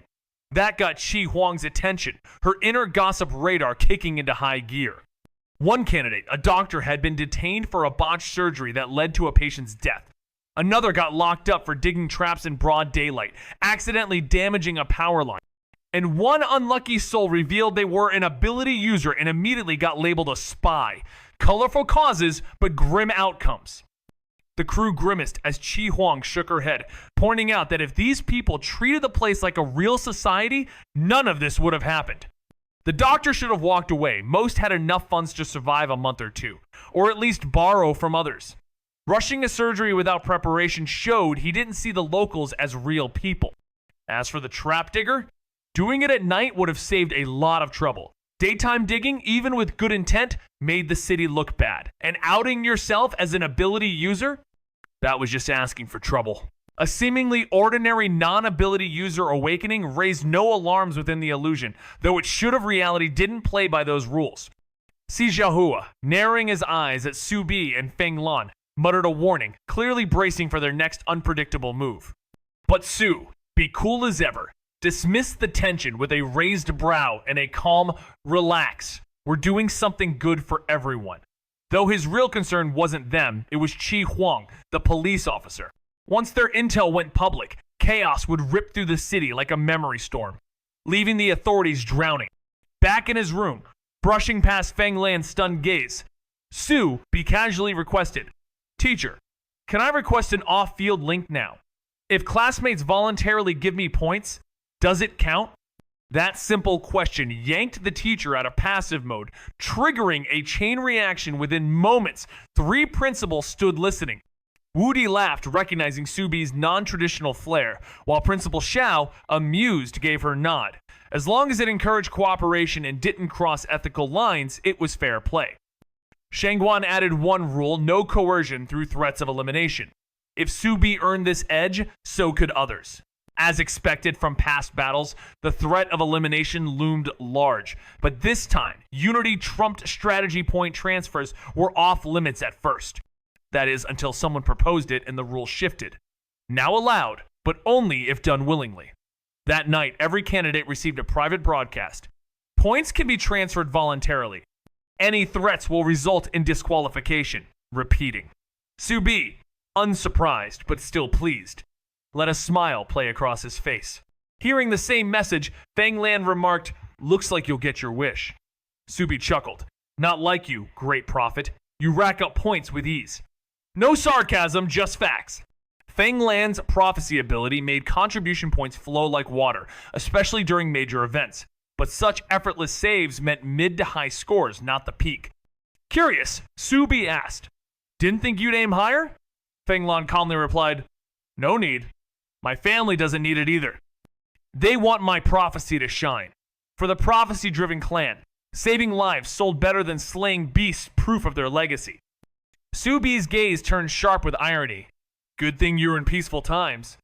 In a world on the verge of unraveling, Subi remained calm. He'd seen enough rewrites to know when to act. Feng Lan, without a hint of panic, nodded. He'd change the family. Of course he would.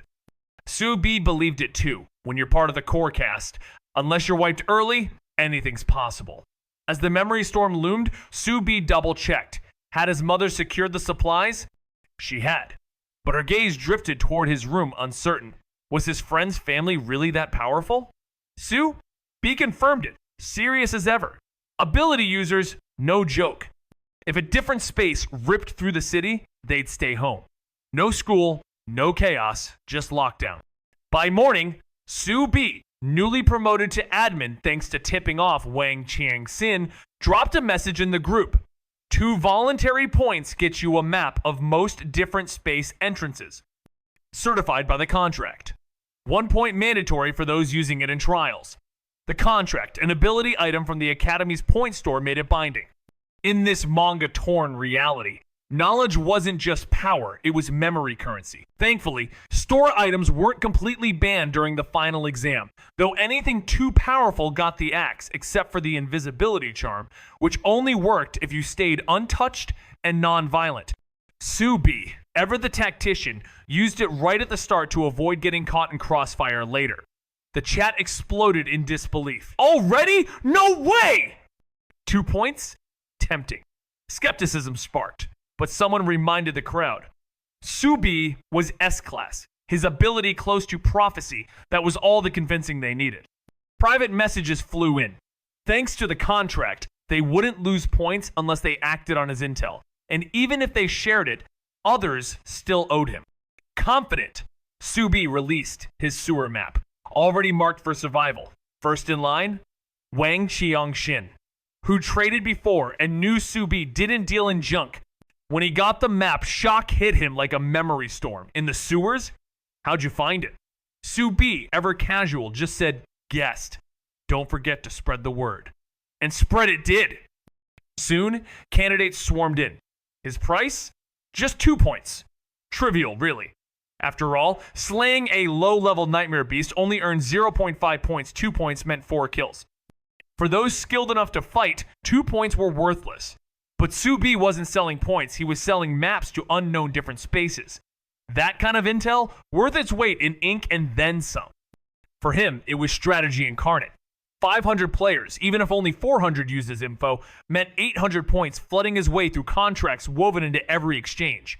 Even indirect users owed him. He could have left right then with a top score in his pocket, but no. Subi wasn't here to cash out early. He knew this campaign was rare, maybe unrepeatable. And when the Nightmare Beast surged in mass, it was a memory that lit up the battlefield, monstrous, terrible, and visually stunning. He knew illusions were safe, but they were the perfect training ground. Better to fail here than in a real campaign. So Subi stayed, calculating every move. While he composed his message, Feng Lan fired off his warning, plastering it everywhere before the authorities could silence it. With that certificate in hand, his words carried weight far beyond an average person's cry for help. His prophecy struck true, reviving fears of campaigns that erupted after ability users emerged. Panic gripped the city as residents dashed for supplies. Subi's mother, watching the chaos unfold, found comfort in their early stockpile, but dread still lingered. "Those things won't break in, right?" she asked. Subi smiled, soft but unreadable. Nightmare beasts weren't stopped by wood. "Don't worry," he said. The news broke early. The government must be ready. She nodded, trusting the system like everyone else. But Subi knew better. In the original timeline, the government had failed them. If they'd acted sooner, maybe the isolation never would have happened. Meanwhile, the S-Class chat lit up with nervous energy. Chi Huang couldn't believe Subi went all in. He declared he'd buy and told everyone to check the group album if they wanted the entrance map. Subi swiftly uploaded it to both the small and big group albums, tweaking the announcement to make it official. Thanks to the point-based access, freeloaders were off the table. No more endless replying, just clean trades. In the small group, he casually dropped, "It's up, grab it if needed." "Trading's fair, I treat everyone equally." Wu Mingbai jumped in, suspicious. "How'd you get this map? Is this from you know where?" Su Bi, classic as ever, shot back, "Guess?" But Jiang Tianming, sharper than most, cut to the real deal. "Can we trade points for other intel?" That hit home. Su Bi's eyes lit up. The map was just phase 1. Jiang saw through it first. "Of course." Su Bi answered smoothly. Before any backdoor haggling could begin, see Xiaohua raised the stakes. "How about 30 points total, and you tell us everything?" And then, dead serious, added, "Fanglan's probably out." Nobody objected. 5 points each was a bargain. Su Bi weighed the risk. He had nothing else solid left. The pre-exam data was gone. His map was his last real asset, and scattered fragments filled the rest. 5 points, practically charity. He sealed the deal. Contract signed, he spilled what he knew. The circled entrances on the map had stabilized. One was guarded by a high-level nightmare beast using illusion. Probably more than one beast, though. That part wasn't a guess. The creature hadn't exited the different space it was waiting. Not for weaklings. Only another of its level could make it wait. If it just wanted a clean attack, it would have sent scouts. But it didn't. It stayed put because something important was coming. Another high-level one. Su Bi had never seen one. Never fought one. Yet. Curious about how the protagonist team would face the coming beast tide, Su Bi searched for the best vantage point. He didn't want to miss a single moment. He asked if future fragments showed him slacking, but got no clear answer. Still, he made a mental note. As messages piled up, the spotlight shifted to Si Xiaohua and Feng Lan, the only two with first-hand experience of high-level nightmare beasts. What they revealed shook everyone. These monsters shared thoughts, acting with terrifying synchronicity. It wasn't shonen logic, it was sci-fi horror. And once Su Bi shared this, the others moved fast. The map cost just 2 points, and nobody hesitated. When Su Bi arrived, only scattered fluctuations hinted at entrances, nothing solid. 2 days later, those entrances solidified. Jiang Tianming's group had already moved, a 6-man dream team. Meanwhile, Su Bi and Feng Lan lounged at home, phones in hand. Then came the government's delayed move. Somehow acquiring Su Bi's map. They deployed ability users into the sewers and confirmed the mess too many. Different spaces, too fast. Panic trumped glory. They dropped appearances and scrambled. That night, Lan Subing spilled the update. Government squads clashed hard with the candidates. The candidates weren't picking fights, but officials thought so many ability users sneaking through sewers had to be spies, or worse, the cause. Blame was flung fast. Outnumbered, the officials fought briefly, then ran. Next morning, Su Bi woke to a storm of complaints in the group chat. The government had labeled them enemies. Even with honest explanations, they were from other cities, trying to help clear different spaces. The officials refused to listen. Worse, the candidates noticed a pattern. The government barely fought, just enough to look serious, then bolted. That's when the smart ones, like Wu Mingbai, saw it clear. The government knew the truth, but needed a scapegoat to hide their own failure to see the crisis coming. The theory got instant nods. Of course, the government would shift blame after chasing glory over safety. No one wanted to be the patsy, even if the whole thing was an illusion. It stung, and worse, it could let the real villains walk. But this was a test. Points were everything, and raging about injustice wouldn't score any. That's when Qi Huang lit up the chat. What if they turned the system against itself? Her burned bright, but mass destruction was out of reach. Her mental energy just couldn't take it. Instead of exhausting herself battling beasts, she found her fit in tearing down the government, less draining, more cathartic, and rich in points. That's when Zhou Renji chimed in, unexpectedly intrigued. Like her, he had power, but his strength couldn't shine on the battlefield. His best feat so far? Swallowing 5 low-level nightmare beasts in one go, and even then, Meng Huai said he hadn't hit his limit. Still, the joint exam weighed on him. 3 schools, 1 score, and his family's name on the line. Low output meant low points, and low points meant family shame. Then Shi Huang's plan hit like a reset button. Expose the government, rake in points, and flip the narrative. Even if the score stayed low, he'd be seen as a rebel for justice, mocked less, maybe even respected. As the gears turned, Feng Lan nodded after a pause. Su Bi watched, stunned, as he joined with calm resolve for experience. He never needed to slay nightmare beasts. Being a prophecy, user exempted him from such bloodshed, but as the new head of his family, he'd have to confront something darker, corrupt power. While others fought for exposure, he, like Feng Lan, wanted to witness the rot firsthand. That night, Jiang Tianming emerged from the shadows with grim news. Assassins had already targeted Uncle Li, the man who dared to warn the government and the jailed candidate. It was 2 a.m., yet no one slept. All hands were deep in different spaces, scrambling to clear beasts before the surge. Si Zhaohua, drained from his latest battle, received the message and instantly understood these weren't rogue killers. They were government-sanctioned silencers. Uncle Li and the candidate were living proof of criminal negligence. Of course, they'd be silenced. Need help? He asked, his sense of justice flaring. He'd stayed neutral for the sake of exams and trusted others to face the system. But now he'd seen enough. Even with tests looming, he couldn't walk away. Yes, came the answer. Jiang Tianming, ever composed and strategic, wasn't one to let grudges cloud judgment, even if the request came from Zhou Renjie. With a jailbreak plan in motion, he'd already enlisted Feng Chun and Uncle Li, leveraging Feng Chun's Earth escape to tunnel into the sewers. Every second counted as he typed rapidly, instructing for someone to wait near the prison's closest sewer in normal clothes so they could pass as beast hunters. After eliminating an assassin but failing to stop his message, Jiang knew more threats were incoming. There was no time left. His final message? He was escaping. Silence followed, likely his move into action. Si Zhaohua, too, fell quiet. Then out of nowhere, Lan Subing chimed in. What'd I miss? The next morning, Su, be well-rested and point-rich. As always, read the trail of messages. Not needing to ask the outcome, he simply typed, "Where are you staying?" Jiang's reply was brief but telling. Si Zhaohua's place, though not exactly secure. As government forces closed in on known ability users, Su Bi remained a step ahead, offering shelter to the fugitives, while insisting Feng Lan relocate to avoid suspicion. His own ability status still hidden, Su Bi's home provided a rare zone of safety, but with surveillance tightening and reporters already sniffing around, Feng Lan's house, seemingly abandoned, became the better option. They agreed on the switch. With quiet urgency, Feng Lan departed to begin gathering real evidence against their hunters, knowing that in this world, truth needed proof far stronger than words.